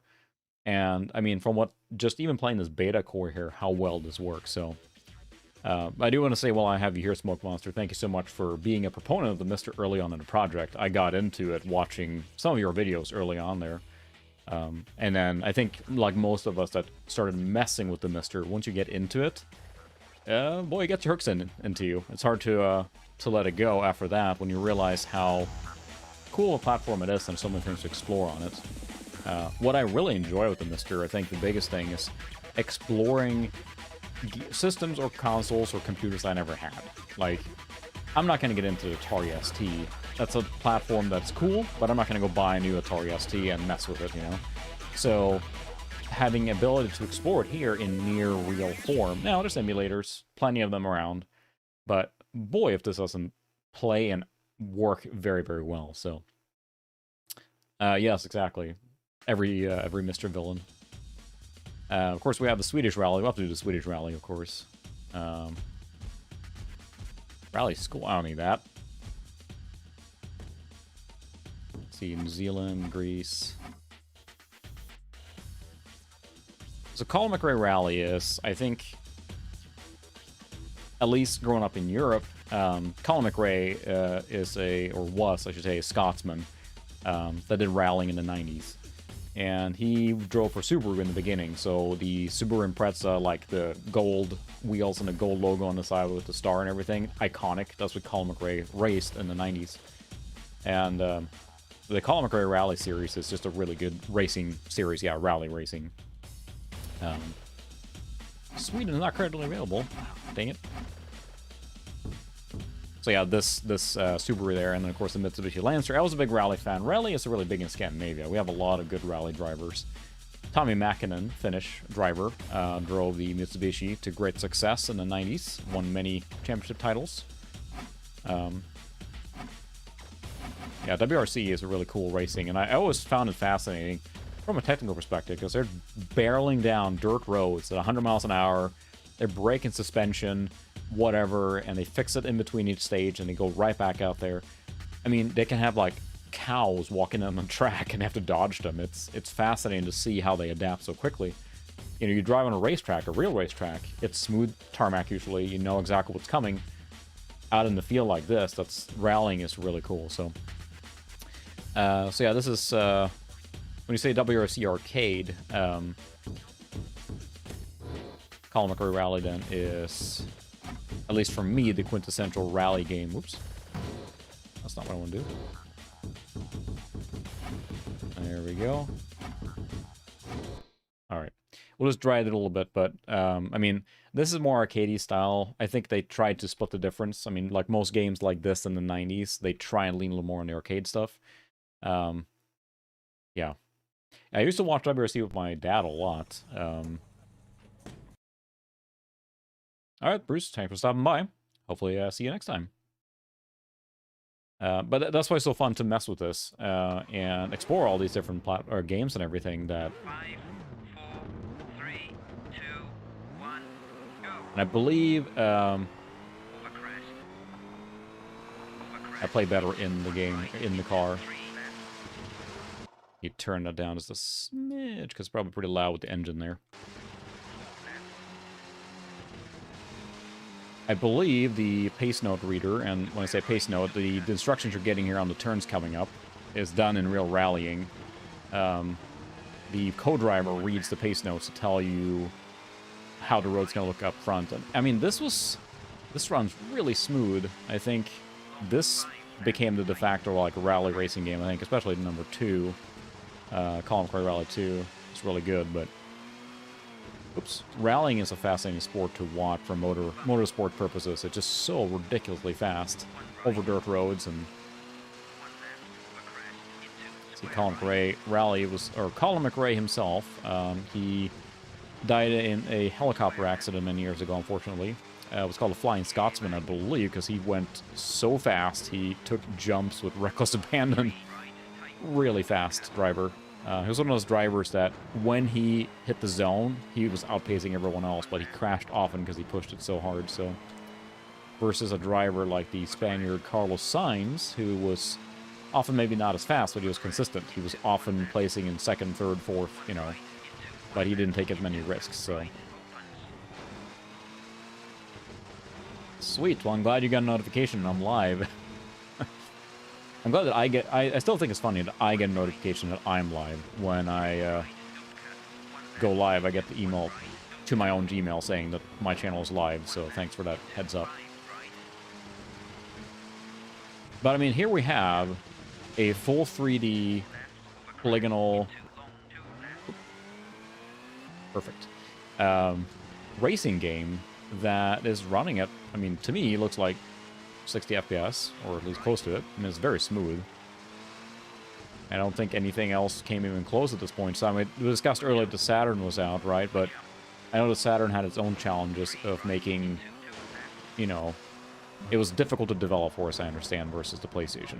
I'm not an expert in that field at all, but at least that's the impression I've gotten watching documentaries about it. In that the, there we go. That the Saturn was much more challenging due to the double video processors in it compared to the PlayStation's one. And again, take what you're seeing. Don't take this for exactly. This is everything the MiSTer Web will do on this platform.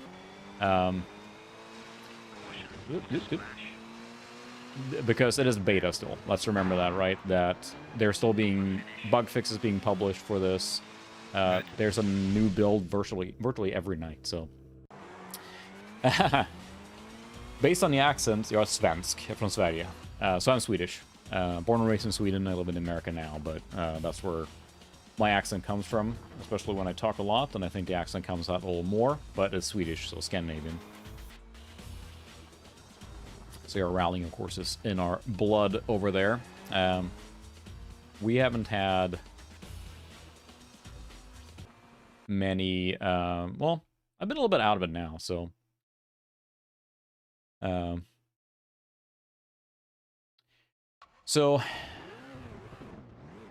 okay. So, with the MiSTer, alright, cool. Expatriate. I'm actually quarter Norwegian. My grandpa was Norwegian, so my mom is half Norwegian, so I'm quarter Norwegian, so my kids are 1/8 Norwegian, so... we live pretty close to Halden in Norway, so... we're right across the border in Sweden, up in Dalsland, so... look at that! Sunflare and everything. Yeah, MiSTer is FPGA, so I'll give the super crash course. Correct me if I'm wrong for anyone here now that can explain it better, but a Pi, right, is using software emulation to emulate the systems. The idea with the FPGA on the MiSTer, the Altera Cyclone chip, is that it can reprogram itself to duplicate a chip, or at least the output from a chip. So you basically look at a chip, and then you can duplicate that chip on the hardware layer. So if you duplicate it on the hardware layer, then you get more accurate emulation of the software or game, is the idea. So you look exactly at how the chip looks in the console and duplicate it on the MiSTer. A Scandinavian flick here. Then that gives you a much more accurate feel in the game. End result is that it feels very close to the real thing to play. That's what it comes down to. You don't have the lag layer that might be present in software emulation. Not saying that hasn't gotten really good too, with look-ahead features, things like that. But the MiSTer is something else in how good it feels to play. I think that was shocking the first time I played Genesis, Super Nintendo, NES. Like, this feels really tight to play. And I haven't felt that before in any emulation platform, and that really sold me on it. I think that's the CliffsNote version of what FPGA being, and the MiSTer in particular, then based on the Terasec D10 Nano development board. So, in fact, if you'd like to learn some more about the MiSTer, you're welcome to watch my introductory video on the MiSTer. Like and subscribe, smash it. No, sorry. But I felt that I got questions from friends and family actually asking about the MiSTer as I was getting very interested into it. And I decided to kind of base my video on that as kind of like a blank slate knowledge on it. Without trying to throw any shade on any platforms. I think software emulation is amazing. There's so many cool things you can do with it. The MiSTer just approaches it a little bit differently. You can call it better, whatever you want to say, but it is a very solid platform to enjoy retro games on. And now, apparently PlayStation games, which I think is pretty cool. I'm excited for the Saturn to come out as well on it. I'm just rally driving here. Yep, we got it. No, thank you. It was a fun video to make. And I think that with this being open source now, I don't know... Like, I thought someone discussed it at some point. Maybe, honestly, it was someone's live stream or something, but the thing is that you could say all these, you know, PlayStation Minis and Nintendo Classics, they could use FPGA if they wanted to, but what's their motivation, right? Developing an entire custom board, they could. It's not cost effective versus taking some kind of like single board computer and run software emulation on it. It's much cheaper, and then people buying the console, like a SNES Classic or SNES Mini or whatever, they buy it for the nostalgia factor, not for the hyper-accurate emulations, right? Some are better, some are worse. I know that, was it M2, the development studio that has done the PC Engine one and the Genesis one, are really good as far as single board software emulation goes, but they can't probably meet, at least based on the cost or price of that, to what the MiSTer can do. But the MiSTer is open source, so it has, I mean, how many development hours are in the MiSTer at this point across all the cores and all the different people working on it, features, and I mean, it's gotta be tens of thousands of man-hour in this thing now. Many of them from, you know, donation-based, like Patreon, for example, the PlayStation Core, Saturn Core, things like that, all the way to just complete volunteer. There you go. Now you can fix your car here. Yeah, let's see.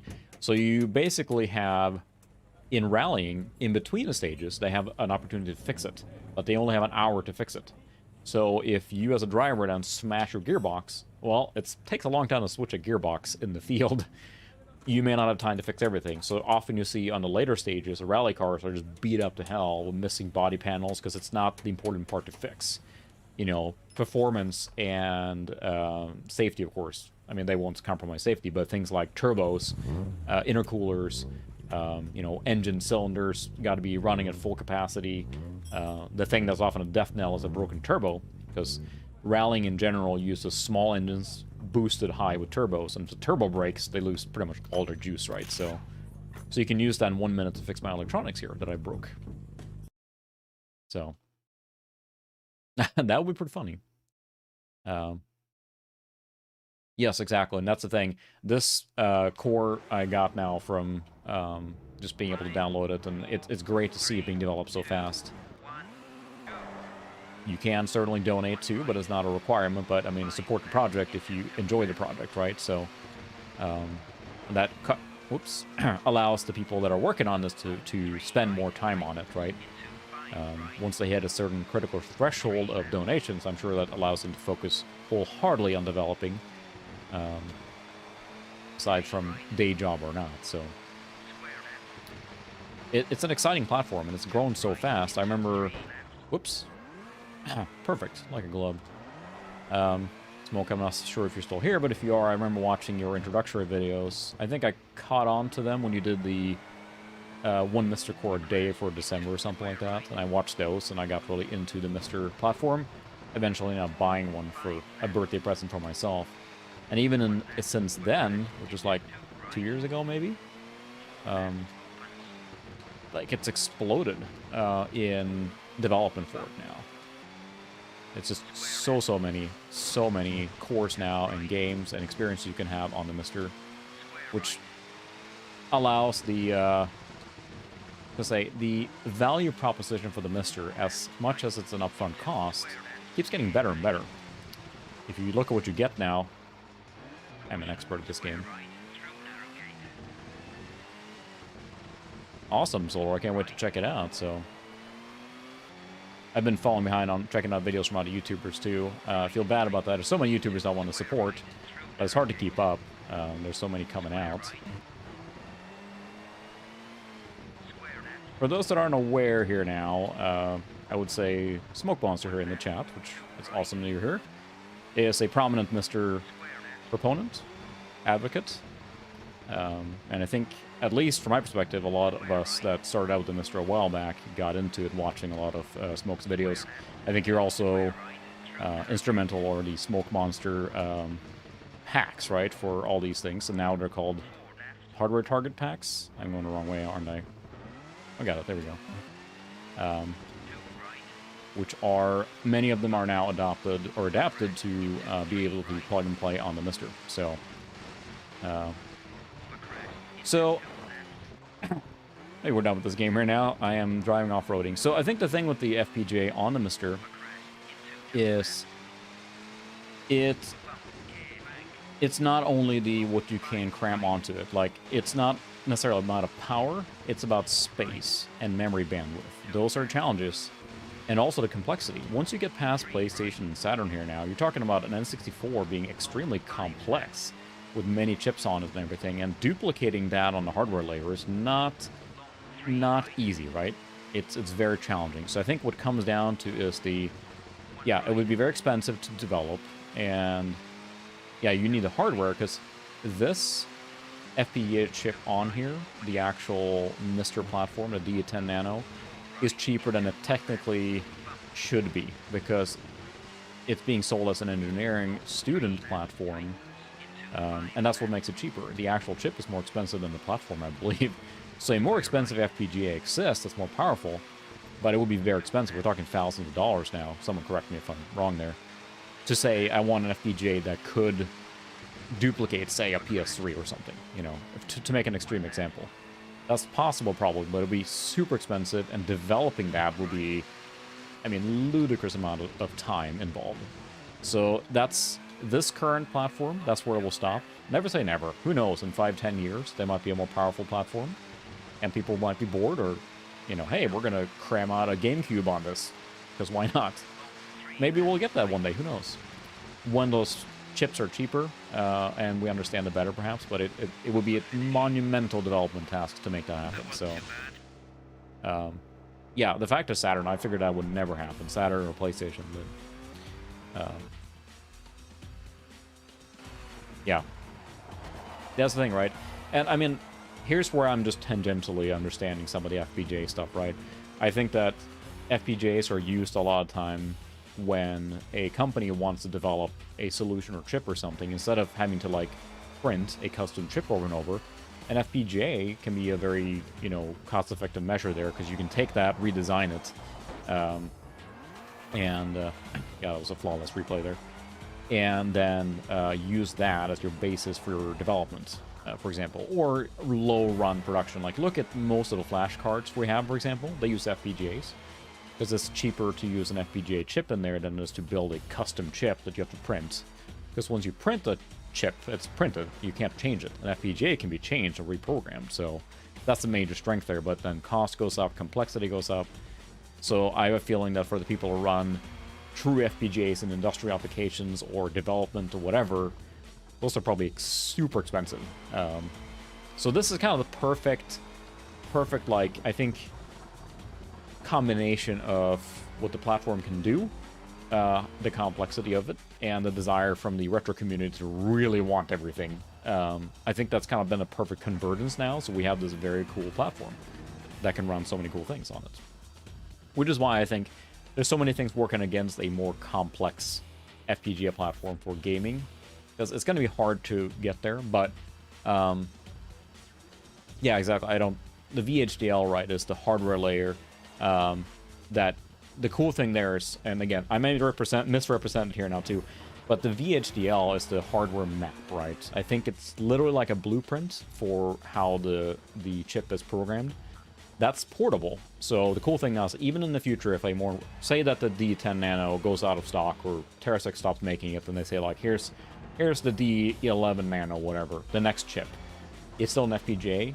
All that could be ported. All the work is not thrown out. So, for example, this PlayStation core here can be then recoded to target that hardware, and you can use everything you learned from here. So it's not a rewrite from scratch. So even if a new, more powerful platform comes out, it's not a start over. It's a porting process. Like, the MiSTer started as the MiST device, which was an older FPGA platform as well, that I think started as the Amiga and Atari, which is where the name comes from, right?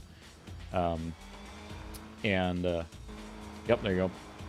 The Amiga ST. That's what the MiSTer comes for, the MiST. So that was kind of the beginnings of that, and that's an older FPGA chip with less, or I may be misrepresenting it, but it had less features than the current one that's on here, the Cyclone 5 that's on this one, an older Cyclone chip.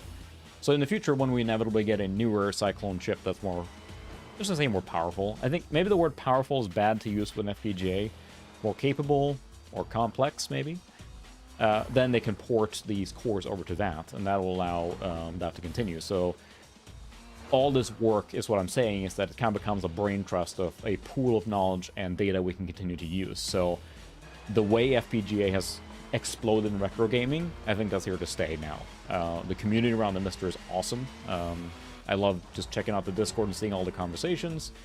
And the blistering development speed right now of this PlayStation core. I mean, 6 months ago, this probably would not have played. You know, now here I am playing the game, forgetting I'm playing on an emulation platform. That's pretty freaking impressive, I gotta say. Let's see. We have a lot of different. We just played a racing game. Ooh, I wanna show something really cool. So now it's loading from network again. It's my drive spinning up. The load time would not be this long if you ran it locally. So do not chalk up the load time here to the MiSTer. That's my setup right now. So. Because the drive had stopped. Dune 2000 was ported to the PlayStation. You know, I forgot to download that. I can probably grab it. Or, I mean, I forgot to rip my copy and upload it. I looked up that game, and that's freaky. The way, because you mentioned that, and I wondered, like, oh, is it LSD? Yep, it's literally LSD Dream Emulator. Doom 2000, which, of course, for me as PC, was ported to the PlayStation. Now, what's really cool here, it has mouse support. The PlayStation has a option for mouse controls, and you can enable that here. I can set what my controllers are. I think in this case I have to set the mouse on port 2. So right now I basically plugged in a mouse in port 2. Planet Arrakis, known we did play that earlier, yeah. I died miserably. I think I may have to have it plugged in when I boot, yeah. Let me try this here. Interestingly enough, this... There we go. There's the mouse. Now I have mouse support. I'm using... Whoops. Of course, the cord is very short. Let me see if I can do this. I'm going to switch to my action cam here now. So now, you can see the mouse move around. I now have a PS2 mouse that's plugged into USB. I'm using a mouse on the MiSTer, and it's that simple. Yeah, you can watch the replay, and I die a few times in Symphony of the Night there. But the fact that now you have mouse support like that, I mean, I don't know how hard it is to get the mouse for the PlayStation, but the fact that you can do this so easily, it's another real perk of this. So now we can play Dune 2000. This game is really interesting. So the MiSTer is USB only, right? But I'm using, actually, this is a PS2 mouse. It's actually using... That's loud. Of Caladan, the water world. This port is interesting because it's actually true 3D. The port, or the Dune 2000 is based on the Command & Conquer and Red Alert engine, so it uses 2D sprites. This is a full 3D engine, which is a little bizarre to see. And a lot of these strategy games, it seemed to me... Yes, Horror Spice, got it. Welcome, conscripts. Oh, John Rhys Davies. Moneo. Going all in. To the Duke. Yes, Intelligent Cube is really good. My wife's a big fan of that one. That's kind of like a puzzle game where you have blocks coming towards you and you gotta basically remove certain blocks to pass and everything. Riches? Is that why you come to this Westwood. Sad. Westwood of Command & Conquer fame. They made many really, really cool strategy games. I'm a big fan of theirs in general. But this port is interesting. I don't think that they did that themselves, maybe. Someone knows the history on this one. The Duke. For the Duke. We will mine spice in the Got it. Who we're here for again? I forgot. I'm going to take notes. Westwood, of course, leaning heavily into full motion video to tell the story, which is amazing. A lot of the early games, of course, is very, very cheesy, but that makes it fun, too. There was a reward every time we beat a mission to be able to see the FMV that you got as a reward for beating the mission. So, this uses a custom 3D engine, so this is not the same one Look at this. I mean, this is not what you get on PC. This is completely different. On PC, it is a 2D engine, but here, you get a 240p, like frickin'... Building. I don't know how to describe it. It's just like a frickin' full 3D engine. Now, it runs pretty sluggish here. Now, Complete. this could very well be the core. That just needs more polish here. And should not attribute this to the game, or I don't know. But yeah, all of Westwood's games, most of them, use some sort of, like, really fully... as actors and everything, so... There we go, we're gonna build a wind trap. Does it say how much space that needs? But it is running pretty choppy here. Now, again, I have not played the original here on original hardware. It may very well be like that too, but we could attribute it to the core as well. Complete. New construction options. New construction options. The Dune 2000 on PC, we streamed that a year or a half ago or something like that. It's 2 years now, maybe. My goodness. I looked through my catalog, and I have, like, over... I can't remember, but a boatload of streams under my belt now. Building. But Dune 2000 is a really cool kind of reimagining of Dune 2, we should say. But the music's really good. But here we then have a proprietary, fully built 240p 3D engine that was not in the original Dune 2000, which I think is pretty wild. Many of the RTS games like this for consoles, I think StarCraft on N64, for example, has its own custom one. But here I am playing with the mouse, straight up, on the MiSTer. It's pretty cool. Now, would I sit down and play this way all the way through? I don't know. It's hard to... The PC version, and you have open source alternatives now, is really good. But this is still really neat. Once the analog output on this is fully baked, I will probably try and play this on my CRT TV just because I can. But it's an RTS. It belongs on PC, I mean, or computer, I should say. But the fact is here, and we'll switch to another game here in a minute, too. Won't play this too long, but we'll switch to another game soon that also uses the mouse to great effect, which I think was really cool. Some of you might have an idea already what I'm talking about, but we'll see. Construction complete. New construction options. New construction options. What else can I build now? Silo. Well, that's it. Reinforcements have arrived. But it's really choppy. But the music is there. It's neat that they went this far to do this. It could easily have tried to port it, but the Dune 2000 original is very small units. It's hard to see. It would be near impossible to play on 240p, but it's interesting. Instead of adapting that engine, they just made a custom one. I don't know the story behind it. Oh, we are fighting. Because you can play this with a controller, obviously, but like anyone who's ever tried it, playing this with a controller is very challenging. Or any RTS game with a controller. There are some that do it better than others, but most of them are, not a good experience. So. Construction complete. And it you know, I don't want to keep just like gushing over this platform here, but think about a little bit what the MiSTer does. It's, again, not cheap, but it basically has like every 8-bit system known to man at this point now, I think, especially consoles, but then tons of 8-bit computers.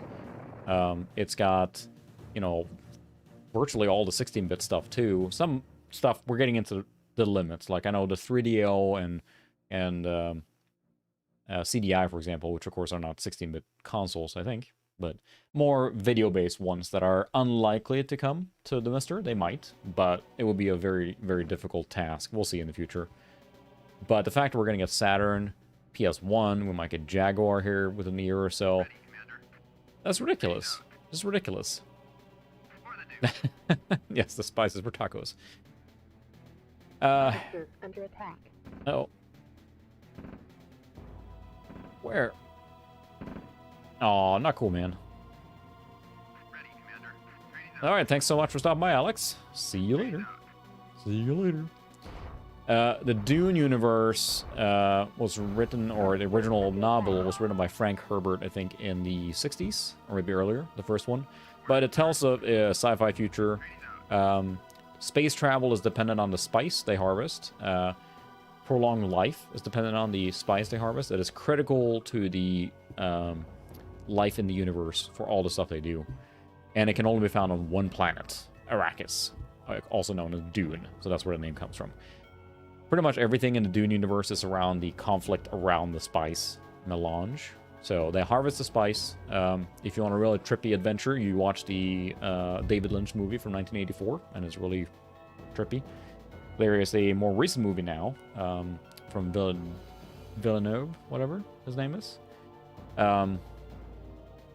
that made the recent Blade Runner, for example, 2049. Gorgeous visuals. I want to see that movie. I haven't seen it yet, the new Dune one. But yeah, that's the crash course. Yes, it's basically the key resource for all life in the universe. That's basically it. And all these games around Dune focus on harvesting the spice or fighting over the spice. So. Interesting, yeah. It's fascinating for space stuff. A little tangential story on that, too. The fact that 12 megahertz, yeah, because they only need, you know... Okay, Denis Villeneuve. You only use the stuff you really need for space stuff, right? For example, the James Webb Telescope's got 140 gig hard drive, I think. People are like, only 140? That's ridiculous. They can only do 1 day of observation before they run out of space. Like, why would you do that? Well, it was designed in like 2005, and it was space-rated hard drive. We're not talking off-the-shelf from Best Buy here. We're talking a space-rated hard drive that survives radiation in space. It has to be extremely well tested. It can't just die because they can't replace it. So with all that lead time of certifying it and when it was designed, it's only like 140 gig or 160 maybe. So every single day they have to make sure they download everything on it, or otherwise they will run out of space. And that's pretty ridiculous. But that's why I think it's cool when they use, you know, the equipment they use for spacecraft is just something else. So, yeah, that's true. For 2005, that is no small amount of storage. That drive must have been stupendously expensive to develop. So, yeah, the thing with the PlayStation for the core now is we're getting into these heavy-duty CD libraries, right? It's a little bit challenging because with like SNES, you know, TG16 and all this stuff. Yeah, you can download all of it. It's just a few gig. When you get to the CD libraries, yeah, that's what happens. There is you have a huge amount of space required. Then you basically get to the point where I cherry pick the stuff I want and I'll build a library almost. The complete, I think, sets for... I mean, you're looking at multiple terabytes just for the entire PlayStation set for all regions.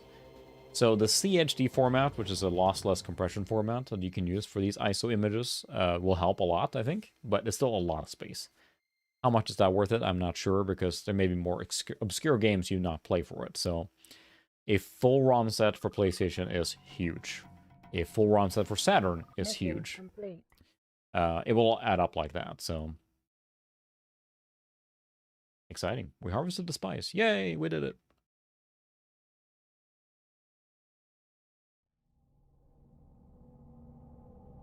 It just came out this past week, I think. So if you use the...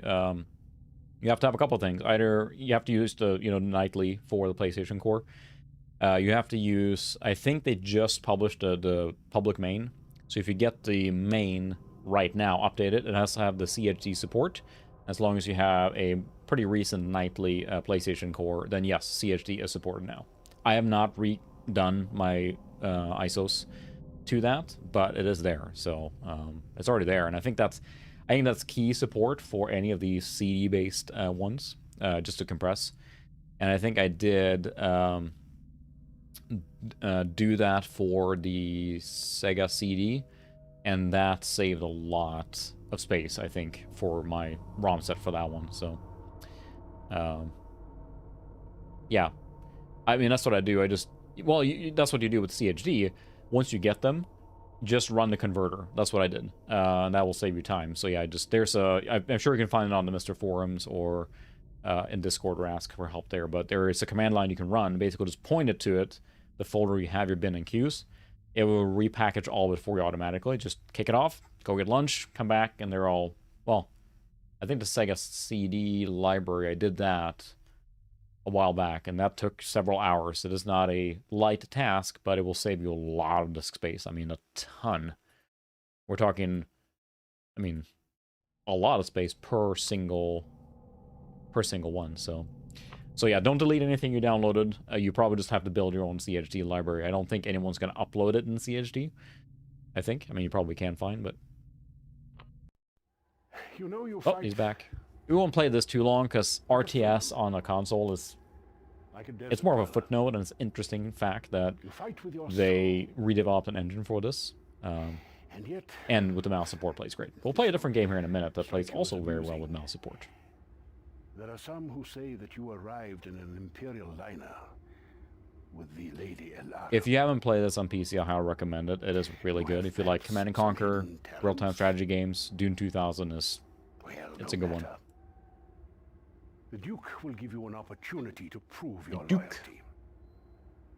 You will overtake Less chatty, more shooty. Again, you can't play this on a controller, but the fact that mouse is supported just like that, that is pretty cool.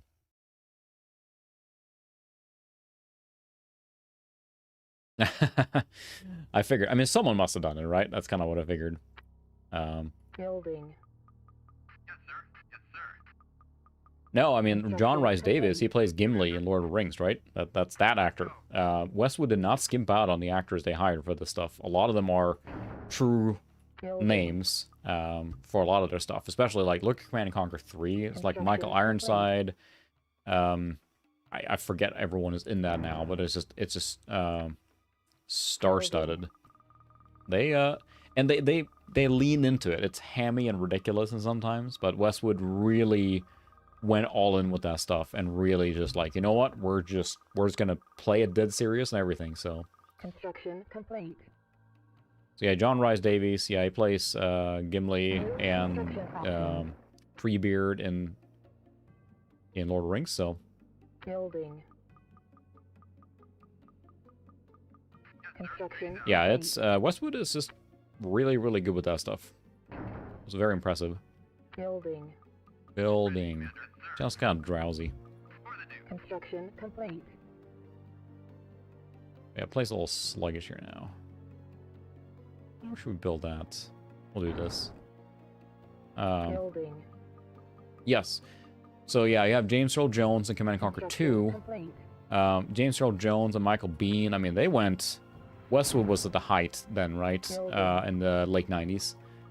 I don't know that they ever used Mark Hamill. I don't think they did. Complete. That was kind of like a Chris Roberts thing, right? For Wing Commander. They used Mark Hamill extensively. I mean, this was cheesy FMV. The Red Alert series, I mean, if you haven't watched some of the videos from Red Alert 3 with Tim Curry, it's... Excuse me. I mean, you gotta look at that up. Just do yourself a favor, look at Command & Conquer 3 Tim Curry Space, and watch that clip. We're going to the one place that capitalism hasn't reached, to space! And he just is losing it. He can't keep a straight face, and it is hilarious to watch him crack up. Because it is so ridiculous. Command & Conquer 3 really hams it up when it comes to the setting and the units and everything, so... but there are plenty of, like, you know, FMV games. I'm thinking, like, you know, your Phantasmagoria and that stuff. And they're hard to stream because there's so much listening and waiting, you know, stuff like that, so... Building. Yeah, that's the sad part. Here we are. It's an interesting time right now. Building. Hope the best for the Ukrainian people at this point. We'll skip this game here now soon, I think. It's one of those, like... yes, that one. I saw Retro RGB Bob there play that. I watched that live stream, and that was hilarious. I gotta play that too sometime. It's hard, because you probably can emulate that, I'm guessing, but I'll probably never buy a CDI. It's just, I'm too far gone to go and invest in a new platform now. But if it ever comes to... oh, goodness. We did play Night Trap one time on Sega CD when we did play it on the MiSTer. And I failed miserably. I think the guy kept yelling at me. Training. Look at that eagle there. This might look better on a CRT, honestly, because it looks pretty chunky here now. Alright, we'll call it good there. The other one I want to showcase is Quake 2, because Quake 2 has mouse support. And it's a fascinating version. Of course, again, waiting for my CD to spin up here.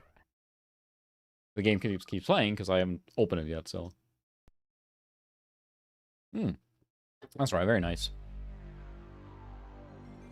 And I think for this one, we need digital and we need mouse here. There we go.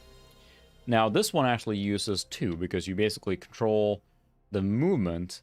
Oh, nice. What does that clock in at? Are you... Because you talked earlier about the total ROM size for the Japanese version. So... I will say, so that something that's really cool happened with the MiSTer recently, too, is that they have kind of redone the entire scanline stuff on here. So you now have basically a complete way to do video processing. You can customize how you want the filter to look. You can customize basically scanline overlays. You can customize the filtering. And then you can do this really cool. And I could basically say, well, I want to look like a PVM now. The problem is when I'm streaming, excuse me, it's not going to look very good. It looks fantastic in person here now, but with the stream, depending on the size of your window, now it looks kind of weird. You have checker pattern, stuff like that going on. So streaming with a scanline filter on is not ideal. But right now, the CRT, my PC CRT looks phenomenal with this filter on. It looks like a real PVM. And they've done a really good job, or the group of people that have worked on this have done a really good job. You can switch to say, like, I want the JVC D-Series look, which uses a shadow mask instead of a... not a shadow mask. I'm forgetting terminology now. Shadow mask instead of the Trinitron ones that the Sony uses, which I think is a really good look too on a CRT, and it looks really good. But it's very hard to convey that in the stream because it doesn't translate very well. So we're gonna leave that off. Otherwise, I think it will just look weird and bad. So no filters. So yeah, we have Quake 2 player options. Controller, mouse on. There we go.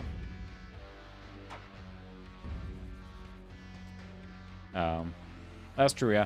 And mostly just like when you resize it, it can look really wonky. So I think that's, at least from my perspective, I tend to not do it. I will say some of the ones really benefits from that, and of course you did. I'm not sure, several of the people that watch me here now, of course, are fans of Civ 11, and several people got me into watching them as well, and thank you for those people that suggested it. Civ 11's little compilation of the way he describes John Carmack are freaking hilarious.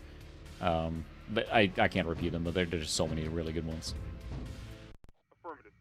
Yeah, that's true, because the one with that filter is because when you think about a JVC, for example, uses a mask with little holes in it versus the straight scan lines. And when you get those, holes, they scale a lot better, I think, and that's probably, my layman's understanding of why that looks better. That man is something else when it comes to just engine development, right? And Quake 2 here is fascinating. I think we had a little conversation about Quake 1 on Discord. Why that wasn't on PlayStation. I think it would look really cool, and it sounded like there was a port being investigated, but then it kind of fell through. And some of the limitations that prevent some things to run on the PlayStation was not a simple, easy, drag and drop port. Especially considering we're playing now Quake 2 on PlayStation, right? You think, well, Quake 1 easier, right? But different engine, different challenges, and I think it just kind of fell through, right? Gotcha. It's Quake. So, yeah. Yeah. I think, for me, when it comes to that scaling, they're not accurate would look like. I prefer when I play, if I'm using a non-CRT, I prefer having some sort of scanline effect on. It looks cleaner to me in the way that those games were made to be designed, or how they were supposed to look back in the day. I am very careful to say look the right way, because you know what, the thing with retro and stuff like this is play the way you want to play. There are ways to play it sharp. You can have scanline filters. There's so many options. That's why I love the MiSTer. There's pretty much one configuration for everyone's liking on here. Yeah, this game is completely different. So you basically now use the control pad to move around, and then the mouse to mouse aim. So we'll see if I can play this here now. Yeah, it is totally different because they have to use some of the limitations in mind. Now, it looks interesting and really cool.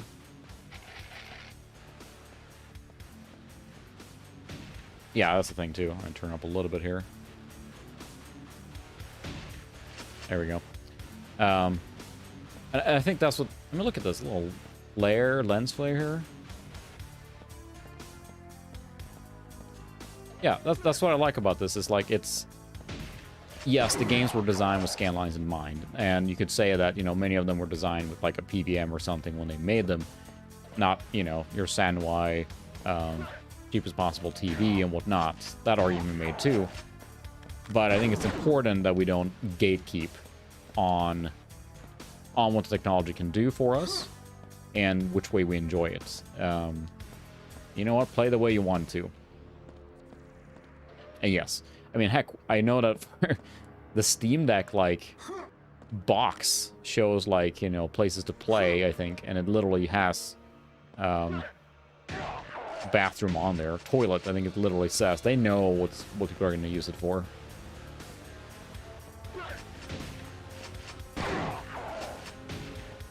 And this is very interesting and a weird one, the way it is so different here.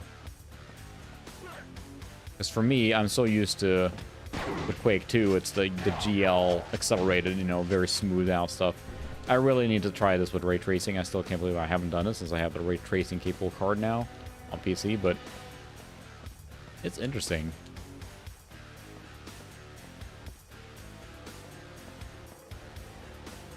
Yeah, options are good. That's why I think that the MiSTer really shines again, because there's so many ways to enjoy it, so...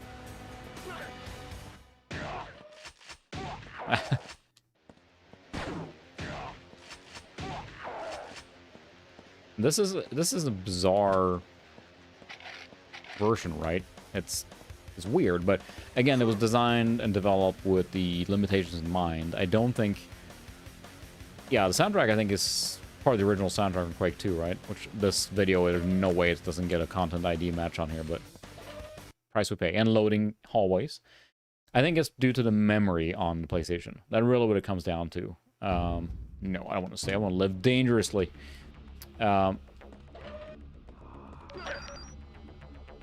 Computer updated. It's funny how... It's loud. Quake 2 is one of those games that transports me directly to a specific time period, right? My Pentium 2 300... running OpenGL.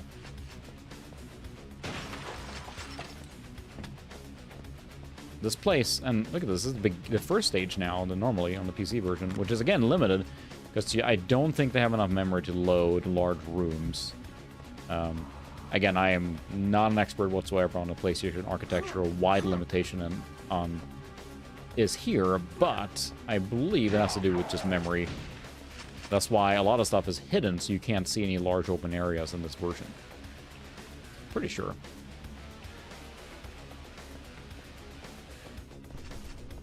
Jacket armor. So that makes me nostalgic now. What I'll probably do sometime is, like, I'll probably do a stream where I'm playing ray-traced games on a CRT or something. Yeah, Quake 2 is a very... cool soundtrack too. It's funny because I think a lot of us probably didn't play the Quake 1 originally with the soundtrack CD, and let's just say that. But it's, you know, I remember watching like Voyager and stuff like that. It's just, it all ties into that era so well, and it makes me hyper nostalgic for that particular time period. It's weird. There's nothing to blow up there. There's no explosion. But it plays pretty well using both the mouse and the controller at the same time here. As a reminder, then, I'm using the gamepad to control or maneuver my guy, and then using the mouse-to-mouse look. And I don't know if the polling there, polling is was causing the jaggedness, or that's just the way it was, or if that's a problem with the core. I do not know, but it plays. Good music.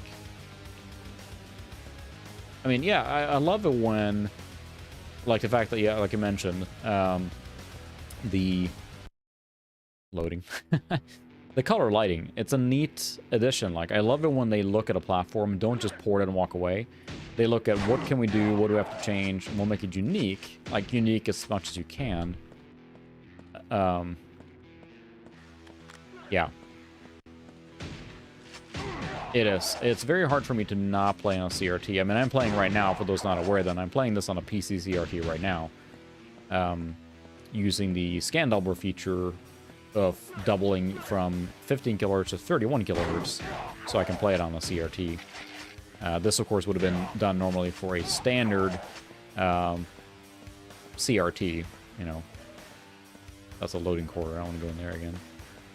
It seems like it's swapping around the soundtrack, like, randomly.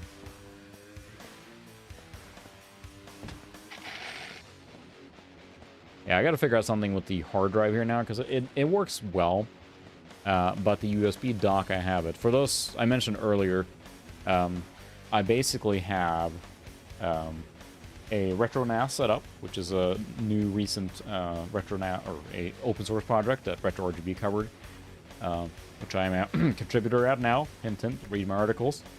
And it's using Linux, a Debian installation, and then has a piece of software on it, basically, that presents a Samba share that, or a SIFT share that the MiSTer can see. So I can load the ISOs for this system now for PlayStation off the network.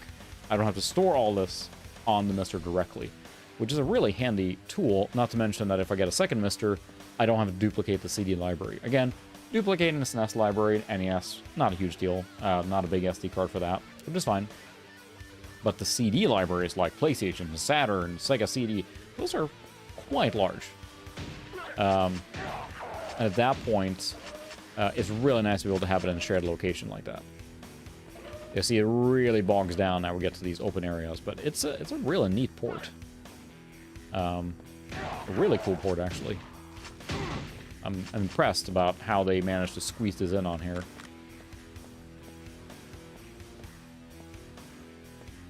So yeah, I'm excited about the SIFs option there too. Be able to use that has been a really nice option. I think I was overcomplicating it, and figured out what I was doing wrong to make that work. Like, normally this will be the elevator, but I assume it can have itself, like, wrap around inside the same geometry there. Loading.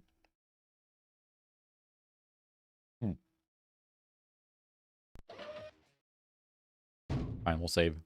And there's a memory card. The way it does this is that you basically get a memory card per game. That's how it creates it. So that way there's no overlap or running out of stuff. Because a memory card is virtually nothing on the space here, right?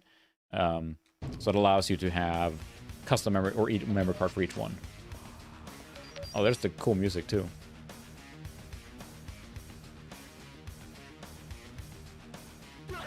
Get him!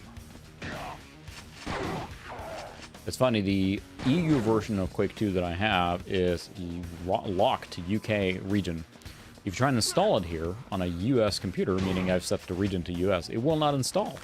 Like, what was the purpose of that? Of course, the solution is, of course, to just set your computer to UK language, or British English, reboot, install, and then change the language back and reboot, and you're back and you're fine. So it's just an installation check, and I'm not sure what the benefit was from that. But like, it's like region locked, but it's set based on your computer language.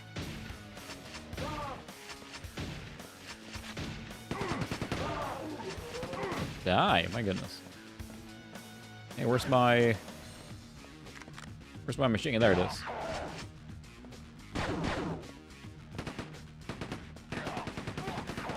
Here it looks a little blurry and everything, so this is, I mean, yeah, it's a very impressive port, I would say. Now, again, playing this with a mouse, that probably makes a difference here, because playing this with a controller would be probably suboptimal, if you will, but it does play very well like this.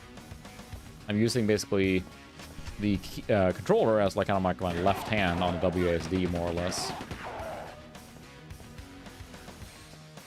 That works really well. You get to see some of that glorious texture warping here. Look at that.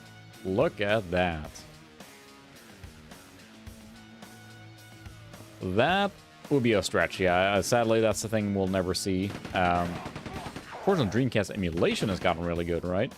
But, yeah, there's just no enough. That's never happening, so... But the fact we're getting Saturn and PlayStation is... It does not. It does not appear to be kicking back at all. It's probably a concession to the controller scheme. Or just lack of memory, but I'm assuming it has to do with the controller. Wad damage. I'm roided all up. Splat.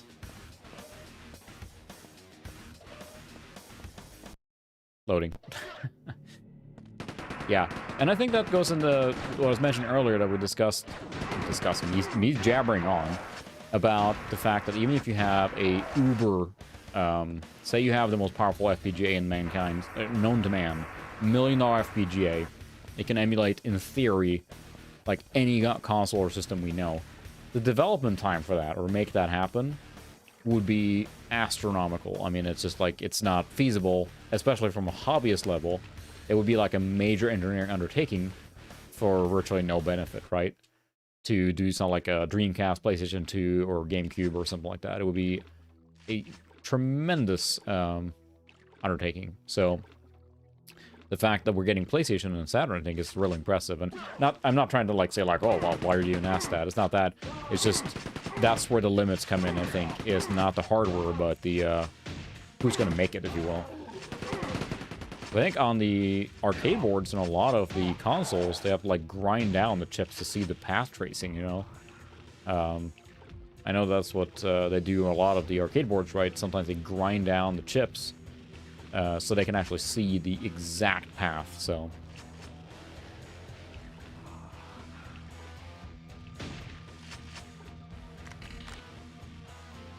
Is that a new weapon? Super shotgun, yeah. Not as satisfying super shotgun in this game as many of the other ones. Well, it just loads a random music track every time, huh? Don't know where I'm going, but... Get him! There we go, that was a good hit.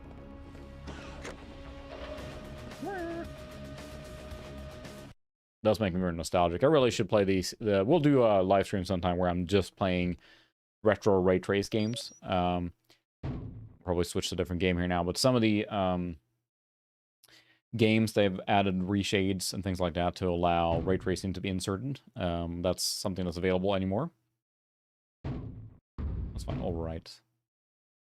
So yeah, PVM is difficult because I have a PVM here, and I think I could tell the story again how I got this PVM, which I feel is kind of bad almost to say it, but so there's a PVM right here. This is a Sony 14L5. So this is the most multi-format like PVM you can get, basically.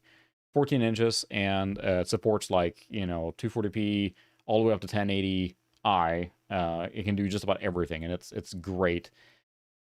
And I got this for free. I feel bad saying that. And where I work, they had a video studio, they still have, where they shoot like, you know, promotional videos and training and stuff for the internal use of the company. And my coworker then, I work in IT, and my coworker then also in IT was clearing out that room they had there for when they were rebuilding the studio with modern equipment. And he's like, one day I'm just sitting there working on something. He wheels in a cart with 2 of these on there. And he's like, oh, they're getting rid of these PVMs. You want one? I'm like, Yes, please. That would be very good. I will take one. So that's how I got a free 14L5 with, I don't know how to check the run hours on it, but I mean, it's worked flawlessly so far. And it's been a great companion for me from between filming, between streaming, you know, everything like that. So, yeah. I think they say get him, right? It's got to be. Yeah. So I'm curious on the hybrid stuff, and I'm split on that too, because I know, for those not aware, hybrid then, so the MiSTer, or the D10 Nano, or the MiSTer platform, has a Linux core, or Linux component too, which is an ARM processor. That's running the OSD, you know, all the Linux network stuff and all that junk. That's Linux. And what they're doing is then they're offloading some of that stuff to the ARM processor. So if you basically say, hey, with the, if you use, for example, Amiga, instead of doing the processor on the FPGA chip, we'll offload it. Imagine it's like a Raspberry Pi, right? We're software emulating the processor and then letting the FPGA do the other stuff. Now, performance goes through like crazy, right? So I think, is the hybrid setup possible on the Amiga side? I know they were investigating it. I think on AO486, that basically was decided as near impossible, right? It's not, yeah, memory bandwidth. It sounds like a lot of the limitations we're running into now, we're running, like I'm doing anything, I'm just a user, that's happening now is due to memory bandwidth. That's the challenge. And that's why several of, for the Saturn, for example, right now, the beta core needs two memory modules, because the memory has to be split due to the bandwidth. So, so yeah, that is, oops, we need digital. It's on the fly detecting that I unplugged it there. Let's see. We'll play. This one has a bit of artifact problems here. Do not attribute that to the core, where it is currently. That is more my setup and the way I'm streaming right now. So there's going to be a little bit of flickering going on the screen here until we get past the start menu on this game. I'll listen to that sound. I would say what we've gotten out of the MiSTer at this point is just mind-boggling. The D10 Nano, as much as has been figured out. If you like, so yeah, problems for flickering will go away in just a minute here. If we just look at like 5 to 10 of these platforms, that's impressive for what this device does. But then you look at everything we keep getting: new arcade cores, new heavy-duty platforms. Excuse me, like the PlayStation and the Saturn, and obscure ones. Like we're getting like a whole bunch of like random obscure computers that normally you would never see on something like this.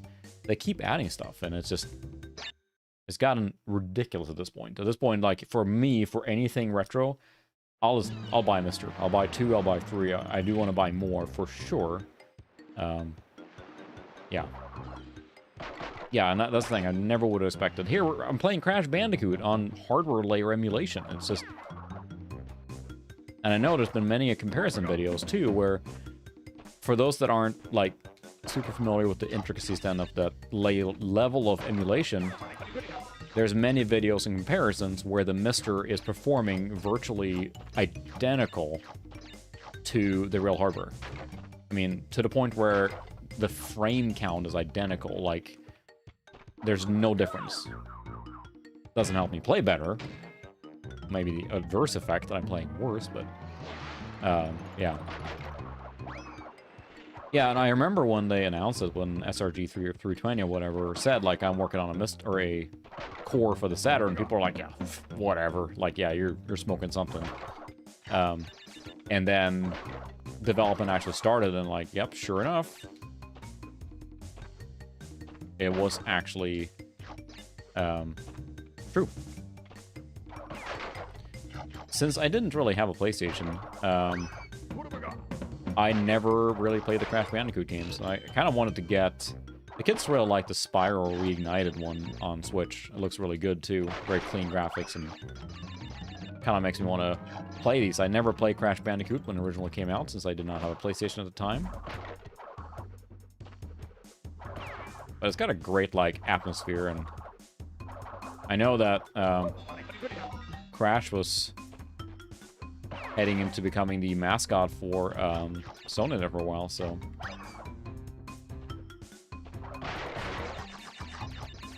Get it all.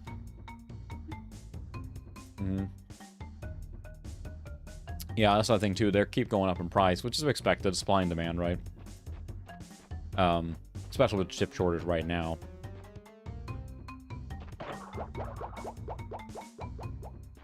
Tutorial almost there.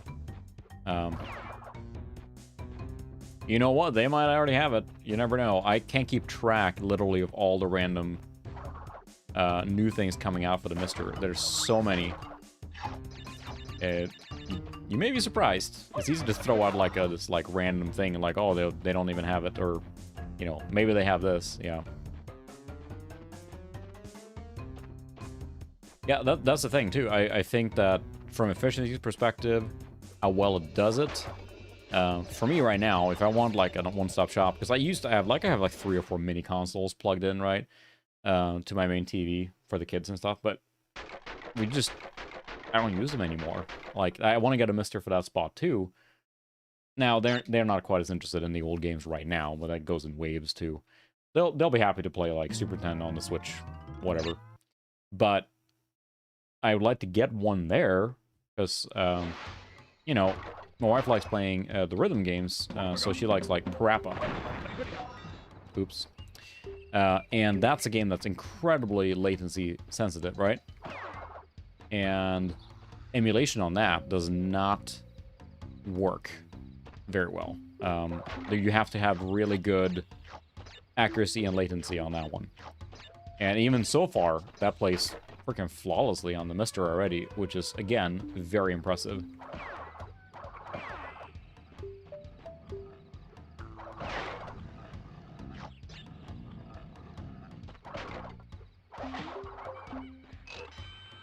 I don't know what all these things do. I said I never played... I'll probably love this if I played it originally. Oh, I got squished.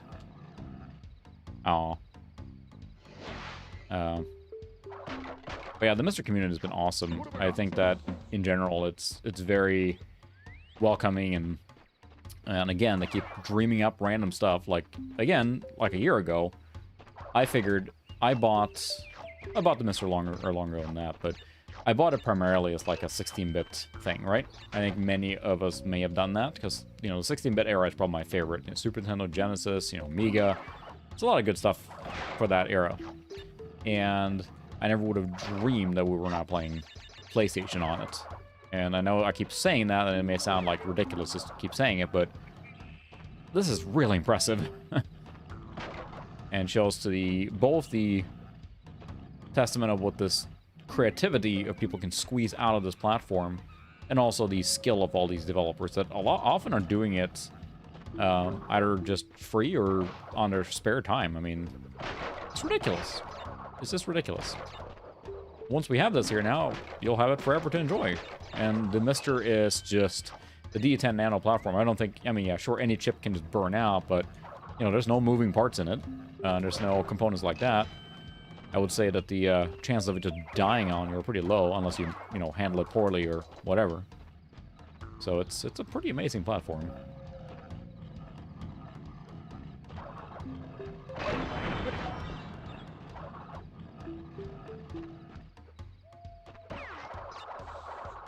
This uses the 3D, you know, platforming aspects to pretty good effect here, I would say. It's, you know, on a quote-unquote 2D plane, I shouldn't say it is, but you're only moving one direction. Bonus round. So, here I think it works quite well, especially when you get these 2.5D stuff. I think this is, it controls well. That's what's so important in these games. Did I save?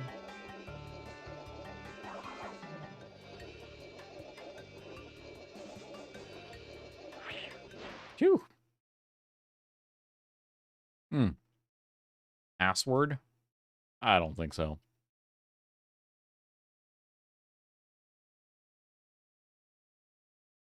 Yeah, that's the thing. Whenever a new platform comes out, it can be ported due to the fact that the way it's written, right? So, okay, you're saving on the memory card there. So yeah, it's a smart design choice, I think, to have a unique memory card per game.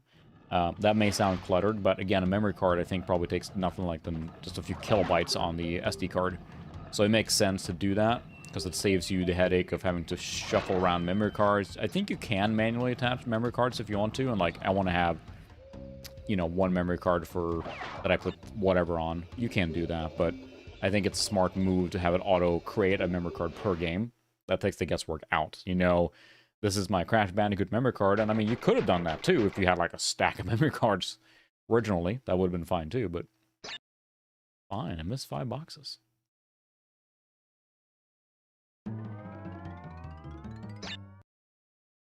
Alright, we're going to play for another half an hour or so here, but do we have any specific requests or not? I know, Solar, you talked about LSD. I do not think I have that game available.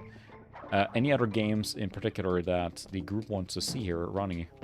Sorry, any other particular games you guys want to see me fail at?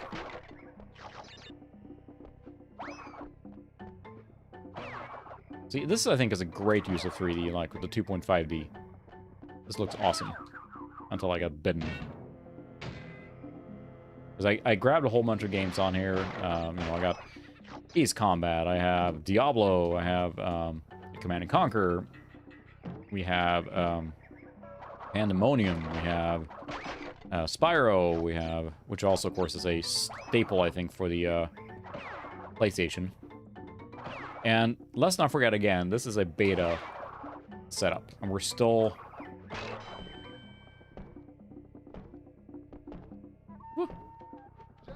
So you have Spider-Man on here.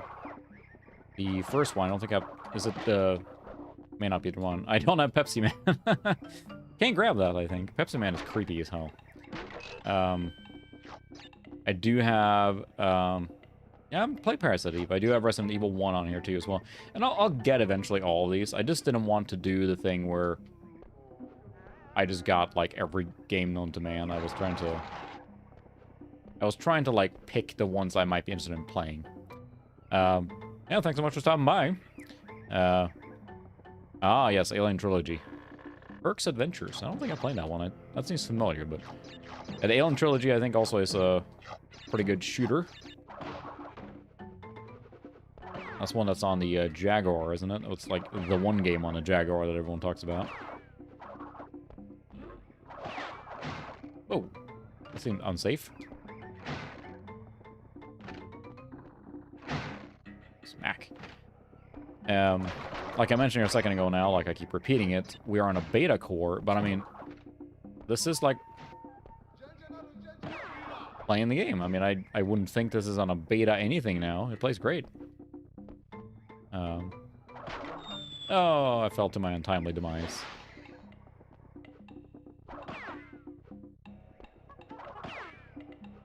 And it's also something that I think gets forgotten too. It's quite easy to set this up. Ah, yes, that one. Thank you. I know Heck Ambrosia specifically mentioned that one, or Amber, so I'll play that one. Yeah, well, let's play a little bit of Wipeout XL, because it looks really good. It does have a graphical glitch problem. Oh, come on. But it does look really good. Every time there's a effect on your racer, your ship, or whatever, that is like an explosion or electrical effect, it has a little bit of a screen glare. So, oh my goodness. Yeah, Alien Resurrection, I watched Civ11's cover of that, and I think he was not kind to that game. It looks pretty terrible. Be gone.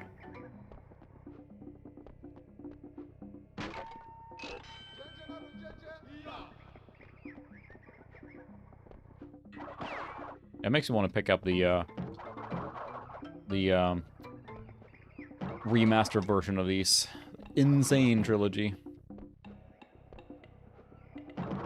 Come on. Who made these things? Seems highly unsafe.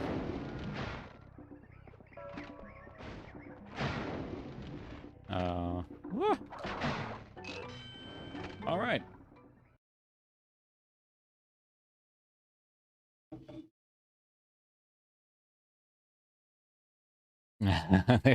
there's that part. As I realize now too, I have a server where I store my video work and, you know, that stuff. Whoops. Great bonus level, everyone. Good job. Yeah,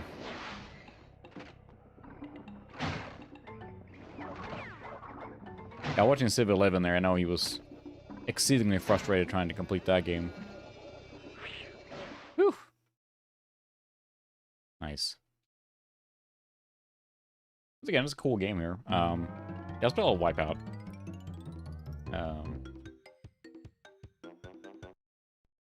But all the games that I tried on the beta core like a week ago maybe or so, or more, anything that had like glitches and problems, they'd like just freaking work now. It's amazing. Now, again, this game does have a glitch still. I did download the latest nightly here before I started streaming. It's like could be fixed. I kind of doubt it. So every time, thanks for stopping by. Have a good one.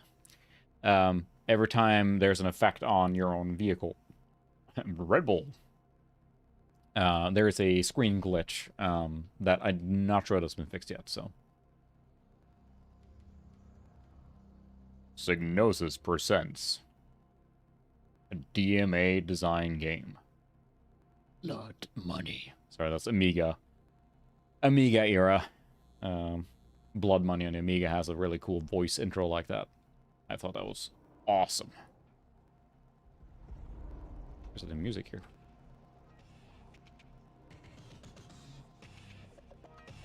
Quiet music.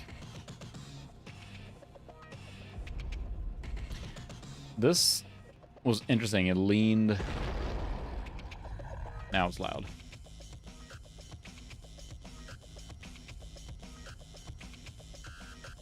Really? That's where I think some of the stuff is really cool. The fact that you can use these translations, you know, to fan translations. Alright, Soldier, thanks for stopping by. I can't wait to check out your new video when it comes out, so... just in time for March and Touch, so... Really?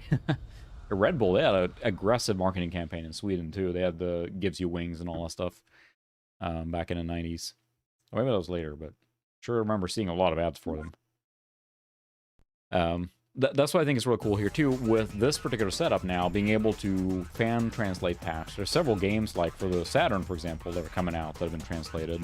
You know, full RPGs that were Japan exclusive are now translated. You can play them on the MiSTer. All that stuff I think is really cool.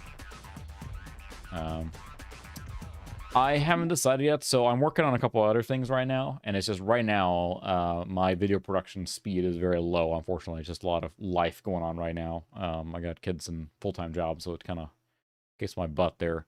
So I don't think so. I might think of something to do for March and Touch. I'm not sure. Maybe I'll just stream from a Mac. That's a little loud. Let me turn it down a little bit.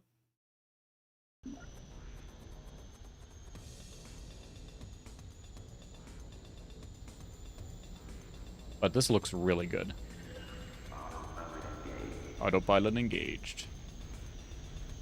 Trying to keep an eye on the volume level here now because I can't tell. Sometimes when there's an effect, it's much louder. Like that. So yeah, when I get hit inevitably, I think... I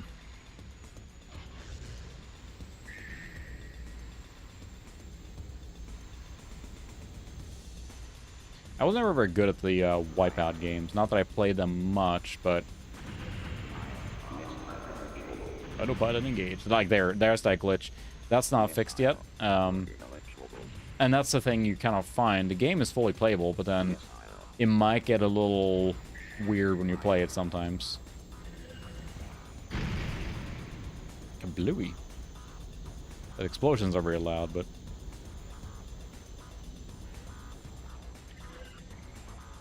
Oh, we had a pretty big freeze here now. Again, that could be my loading. I don't think so. I think that the core actually is... That sounded like that was a CD seek problem there, which might my setup. But that glitch there, that is definitely a bug with this particular game. That might have been a CD seek problem due to my external hard drive. So I wouldn't attribute that to the core being a problem, but... Still, it's clearly not having a good time. So... Playable, some specific problems here.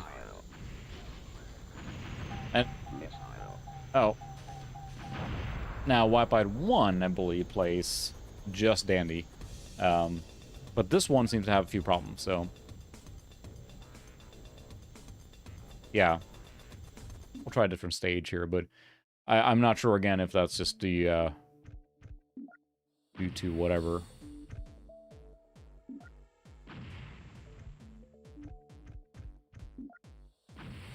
It's just not quite there yet, I think. Which, I'm not throwing any shade or anything at this. It's stupendously impressive. The fact that these bugs are getting fixed really fast, too, it's also impressive. The fix for that came out today, I think, was for the map problem on Symphony of the Night. So then there's no glitches that I know of or problems in Symphony of the Night anymore. So I'm sure this will get fixed, too, because, you know, to squash a bug in one of the stages, or one of the games, it often fixes other ones, too. But yeah, something there with the loading streaming is having a bad day.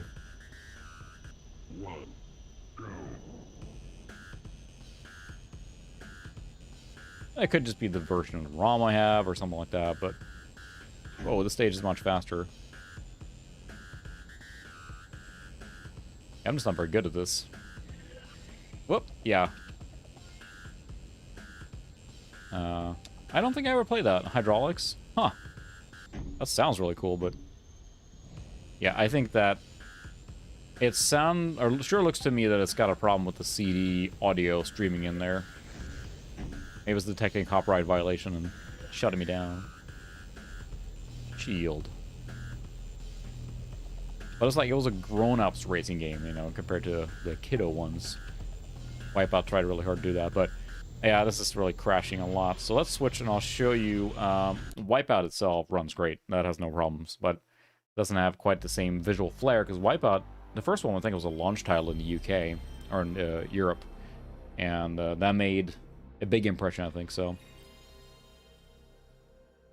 I'm not sure, but probably a lot, because that was sponsoring. That was, like, just freaking right in your face, Red Bull, all the time. And I think that... Alright, thanks so much for stopping by. Appreciate it. Hope to see you next week again. I stream a variety of things, so I appreciate you stopping by. It might be MiSTer, it might be retro computers, it might be actual consoles. It's random every time, who knows? But the MiSTer is easy to stream from, so I'll give it that. But this, I think, was a big... Sure. Was a big factor in making the PlayStation get a really quick foothold in Europe, because they tried to go after that kind of the UK clubbing style. You know, it was cool, it was hip, it was modern. Not like that boring Nintendo stuff, you know?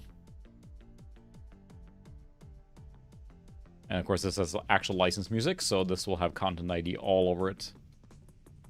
But it runs really well.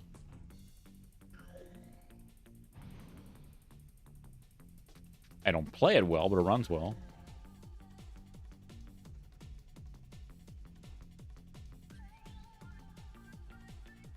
I think I just always have such problems with the momentum in this game. Like, I hit the wall constantly.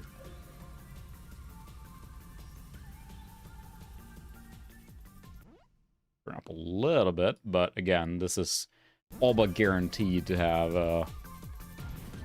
The other thing, too, is that, you know, they wouldn't just... It's not just bleeps and bloops.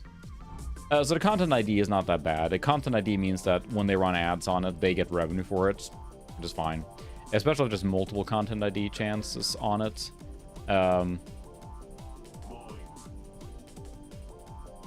It means that, again, you know, the copyright holder gets to add revenue, but... We make it? Yep. A bouncy physics here. It was certainly feels a lot better with XL1.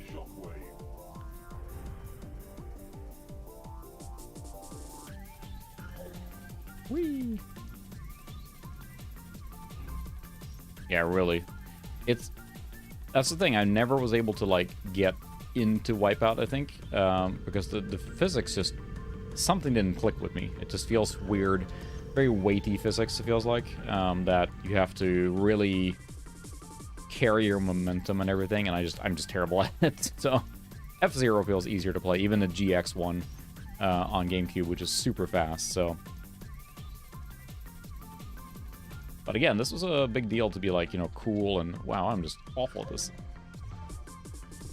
Might play one different game too. We'll try one more track and... Oh, that's right, you need that twisty controller, right? Then it makes much more sense and plays much better. Woo!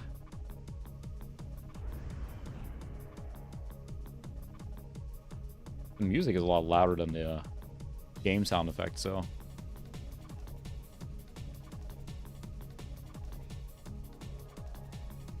But we can play a different racing game that is really good after this, too.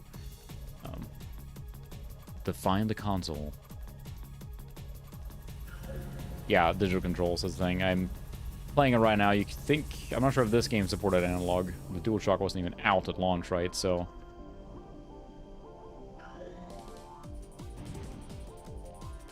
But when it comes to content ID, I don't mind it for stuff like this. When... It's like playing a Star Wars game. If you mute the music... It's just so flat, and let's be honest, besides everyone's generous donations, I make cents on a live stream when it comes to ad revenue. That was a bit of a glitch there, as it loaded. Then it's not worth it for me to lose out on the feel of... Oh, it's really glitching out now. There's other things to fix still, looks like.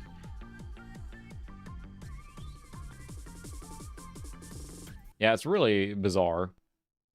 Now we're hopping games a lot here now. Well, let's switch to one that's really good. But yeah, I think that my hard drive setup here is working against me, switching a lot of stuff. Because again, it has a spin up, and I wish that thing didn't go to sleep so easily, but... let's go to... yes, I have Final Fantasy VII on here too, that works fine. Let's go to Gran Turismo 2. The driving simulator. I think you can skip this too if you want to, but why would you want to? That's half the experience. I'm a big fan of the, you know, real car stuff. Now this is the arcade version too, so... oh, it really did support it, huh? Interesting. Geez, yeah, we're gonna play music by Cardigans. That's not gonna get flagged at all there. The... MiSTer, I think, in most cases, will run at the true frame rate. That's the idea. Now, is that true on every game? I'm not sure yet. Thanks, Revan. I appreciate it. Offset all of it, so. Always appreciate the donations. Never expected, always welcome. Oh, yeah, we can try Resident Evil after this. We'll do one lap per second. I know I'm switching a lot now, but it's just fun to mess around. Okay, I don't want to replay. I want to play the game. I think that, yes, the Cardigans is Swedish. And their song, I'm playing my favorite game, references Gran Turismo, so...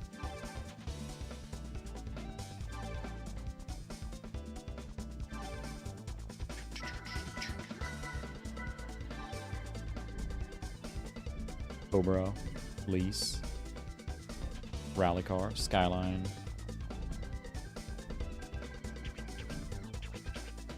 I'll do the Cobra, why not? This was like something else entirely when this came out, I think. I mean, I didn't play it much. I played Gran Turismo 3 a lot. But for here, yeah, and this does have analog support. It's got these buttons, or these sticks here that do work. As far as like performance, I think this one runs a little sluggish. I don't know if that's how the original game ran. Honestly, I don't remember. Yes, that's how a V8 sound. I will say, Gran Turismo has always been pretty poor with their V8 sounds. No denying that. That is a little loud. I'm going to turn it down. We're getting all this right here. But this one runs a little sluggish, and I think that that was marked on the compatibility sheet too. I think that the idea is that it's going to run at the speed that the original ran the game at. That's what, and there may be some, you know, overclocking potential, and whether they can boost things or speed things up after the core is accurate or close to, you know, quote unquote, the real thing. But I don't think that, you know, they're going to go overboard with the performance enhancements just yet until we have a good core to begin with. So, but the target would be, as I understand it, to make it accurate to how it was originally, right? Which that might make it run really fast, or it might make it run really sluggish, depending on the original hardware. Like, you know, look at Star Fox, runs exactly as slow as it did on the original Super Nintendo, so... But there are ways to boost that, too. Now that the core has more features.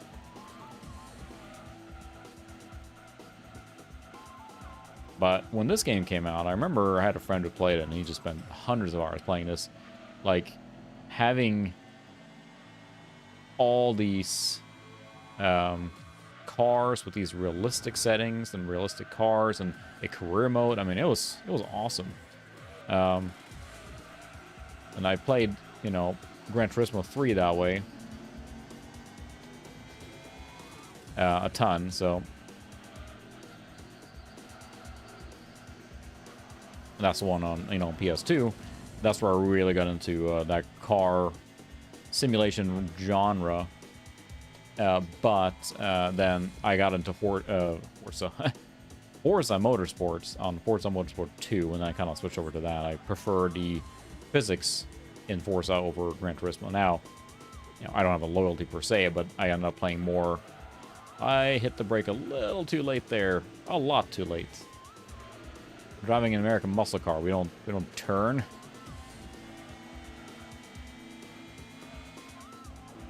But I always felt that the engine sounds in Gran Turismo did not really hold up.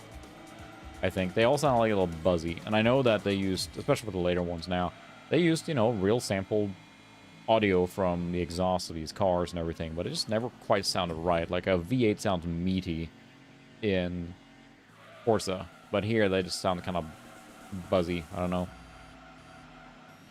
Doesn't make the game any worse per se, but it takes away a little bit of the experience. Also, I've never been a fan of Gran Turismo's forced testing system, where you have to complete certain challenges to unlock certain stages and levels, and let me play the game. But it's fair.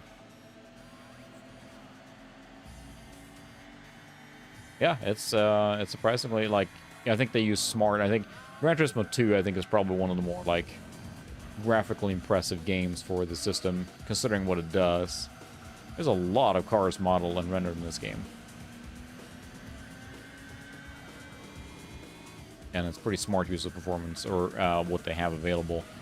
Again, I don't know if it's running at speed the original console did. I noticed in the compatibility list they mentioned that Gran Turismo 2 does not run at the full speed just yet, so...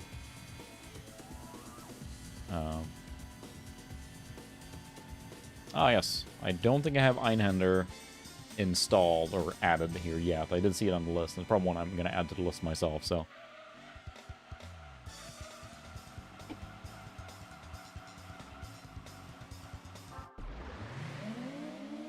Let me see the little replay here. I know hopping games a lot, but it's just more of a showcase here. We will probably end on Resident Evil here soon. That one did have some problems, I believe. But at least when I tested it, it ran just fine. I didn't play very long, but that's the thing. Like, coming in here now as just a user, not a beta tester on that level or anything, with the expectation there's going to be glitches and problems. I mean, it plays so well already. This is ridiculous. On the MiSTer. And this looks quite impressive too. So, I mean, I'm playing on a CRT, right? So this is going to look great on the analog output on an actual CRT, I think. Because something with this 3D graphics on the PlayStation, right, it is so blocky and pixelated that I think it gains a lot. Like, if we try and add that scan filter again, we'll do the JVC one, for example. Might not come across exactly, but I think it adds a lot to the presentation to make it look more CRT-like. Like, these filters now are really, really good, and they make a big difference, I think, to try and replicate the original look of real hardware. I think putting this next to my JVC D series, looking at the PC CRT here now, it's not far off. I mean, it looks quite similar. And it lends that kind of blending to it. it becomes less harsh. You can tell it was designed for that kind of thing. So, but we'll leave it off for now. Again, it always doesn't come across so well on streaming.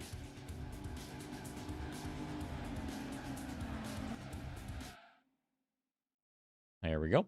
We'll do one more quick race, and then we'll try... Oh, look at that little graphical corruption there. Cool. Of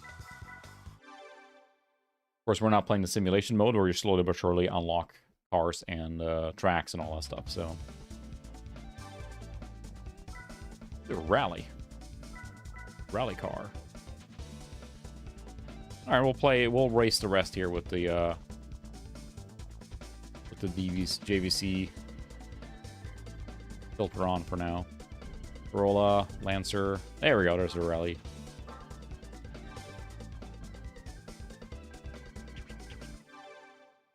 The fact they added rally to this too, it was trying to be like, here's everything you could want in a car game between the arcade and the simulation pieces, right? And we're going.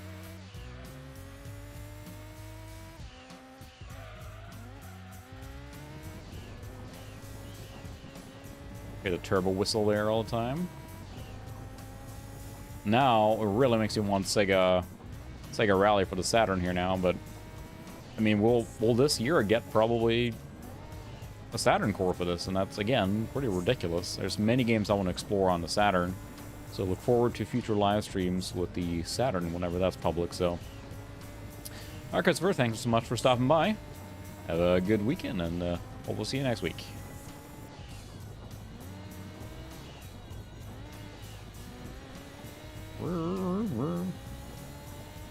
They nailed the rally physics, I think, here. At least this might be the arcadey one, if you will, but it drives quite well.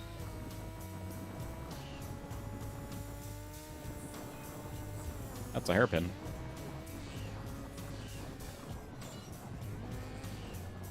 I don't know where the handbrake is. I should do a little flick here now, but again, the filters were always pretty good, I think, on the MiSTer, but then the latest batch now, which what you would call, I guess, video processing filters, between having complete control of what the mask looks like and then also the filters, I think has given it the next level. I mean, it's just so customizable now, and you can mess with it ad infinitum. And again, adding options, I think, are always good.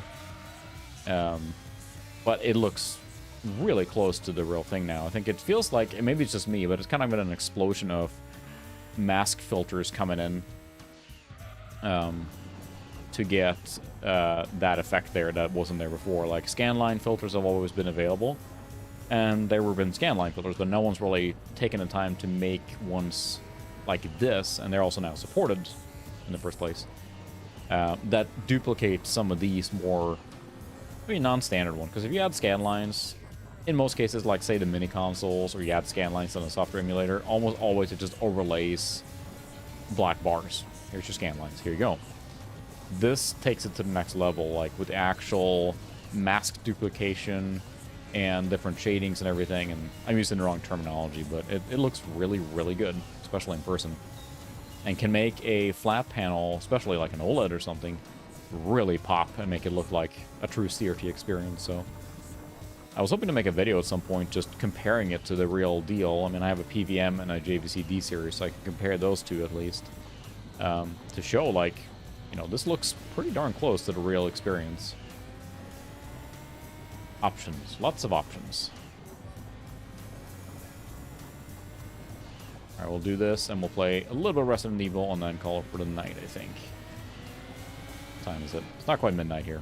I'm in the Midwest here. The US, so I appreciate everyone watching from all over the planet. Basically, we have viewers from virtually every part of the world, so, which I think is awesome. Woo! Come on, come on.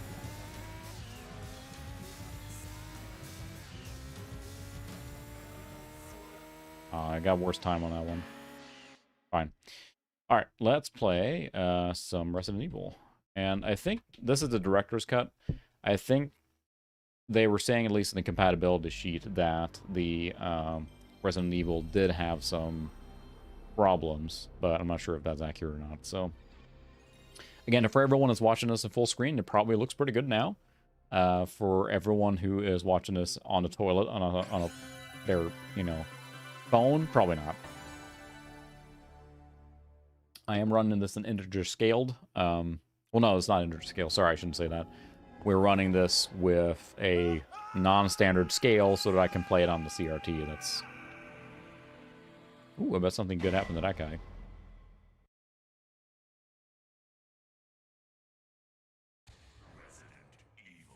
Resident Evil. So there's a lot of cutscenes and whatnot. Welcome back, Solar. We're just going to play a little bit of Resident Evil and then call it for tonight, I think. But it is a game I didn't play much. I had a friend who had a PlayStation who was into it a lot, and he played it a ton. Yeah, whatever. Give me a gun.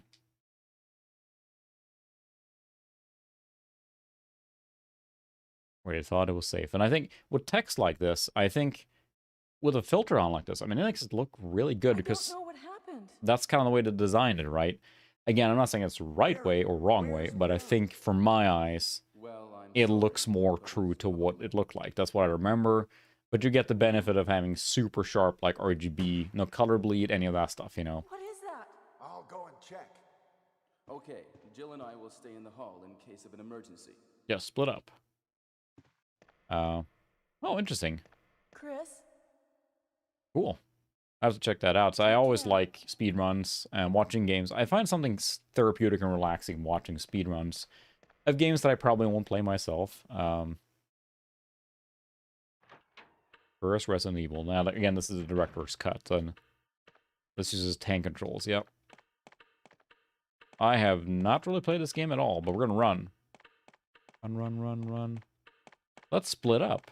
It uses that alone in the dark style of fixed camera, tank controls, etc. Yeah, it just lines up better. It's locked from inside. I suppose this would support DualShock. Yeah, I don't have it enabled. It's locked from inside. Great hallway. A carving of a sword. This was a fun place to explore. That's where it came from. Yeah, I'm not sure. This is then the director's cut. I don't know what the significance is of that. Well, dinner utensils. A dusty-looking grandfather clock. I know just puzzle involvements here and...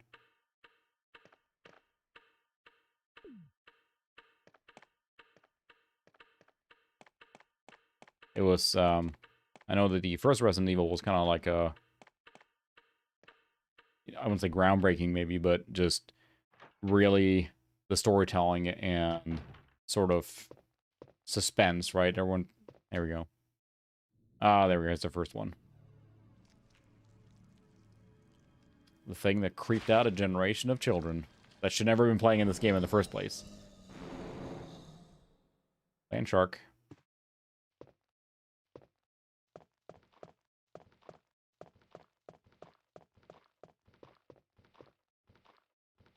How do I equip my gun?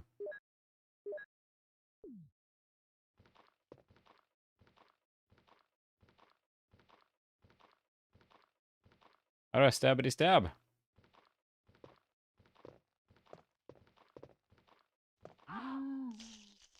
I don't know how to stabbity stab.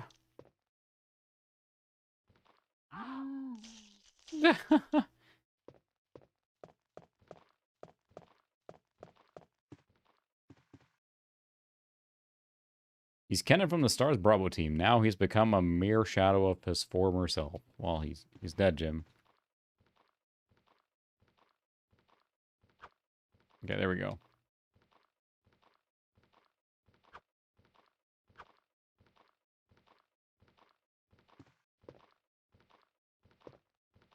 I'll take janky controls for 400, Alex. Come on.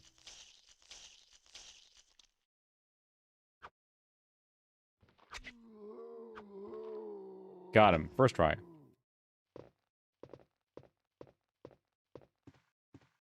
Hmm. 'Cause Oh, come on. Who knew the zombie would come back? Great game, everyone. But it runs. It runs just fine. Now, who knows if you run into more problems later on, but it does run, and it looks really good. So, again, we can mess with the presets here. Oh, wow, no game for you. It just kicked you right back. Yeah. It is a really impressive core. And we'll end with that big eye there in the corner.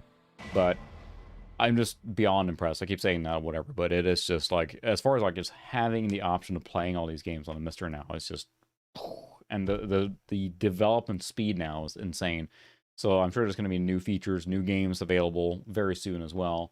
The compatibility list is getting better and better, I think, by the day at this point. So I know that Final Fantasy VIII now, I believe, is completable all the way from the beginning to the end. And that's a long game. And a game that I actually never really played, so probably on PC, I suppose. But it's really fun to explore. So I appreciate everyone watching, hanging out, donating, just chatting. It's awesome. For anyone who's new, welcome, and hopefully see everyone again next week. I usually stream on Thursday afternoons or Thursday nights, Central Time, US.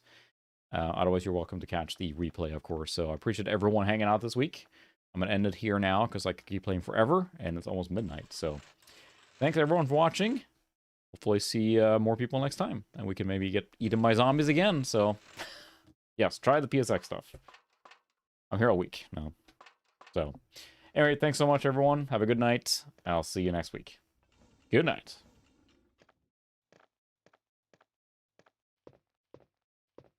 And thanks so much for the kind donation. Again, very much appreciated. Thank you so much.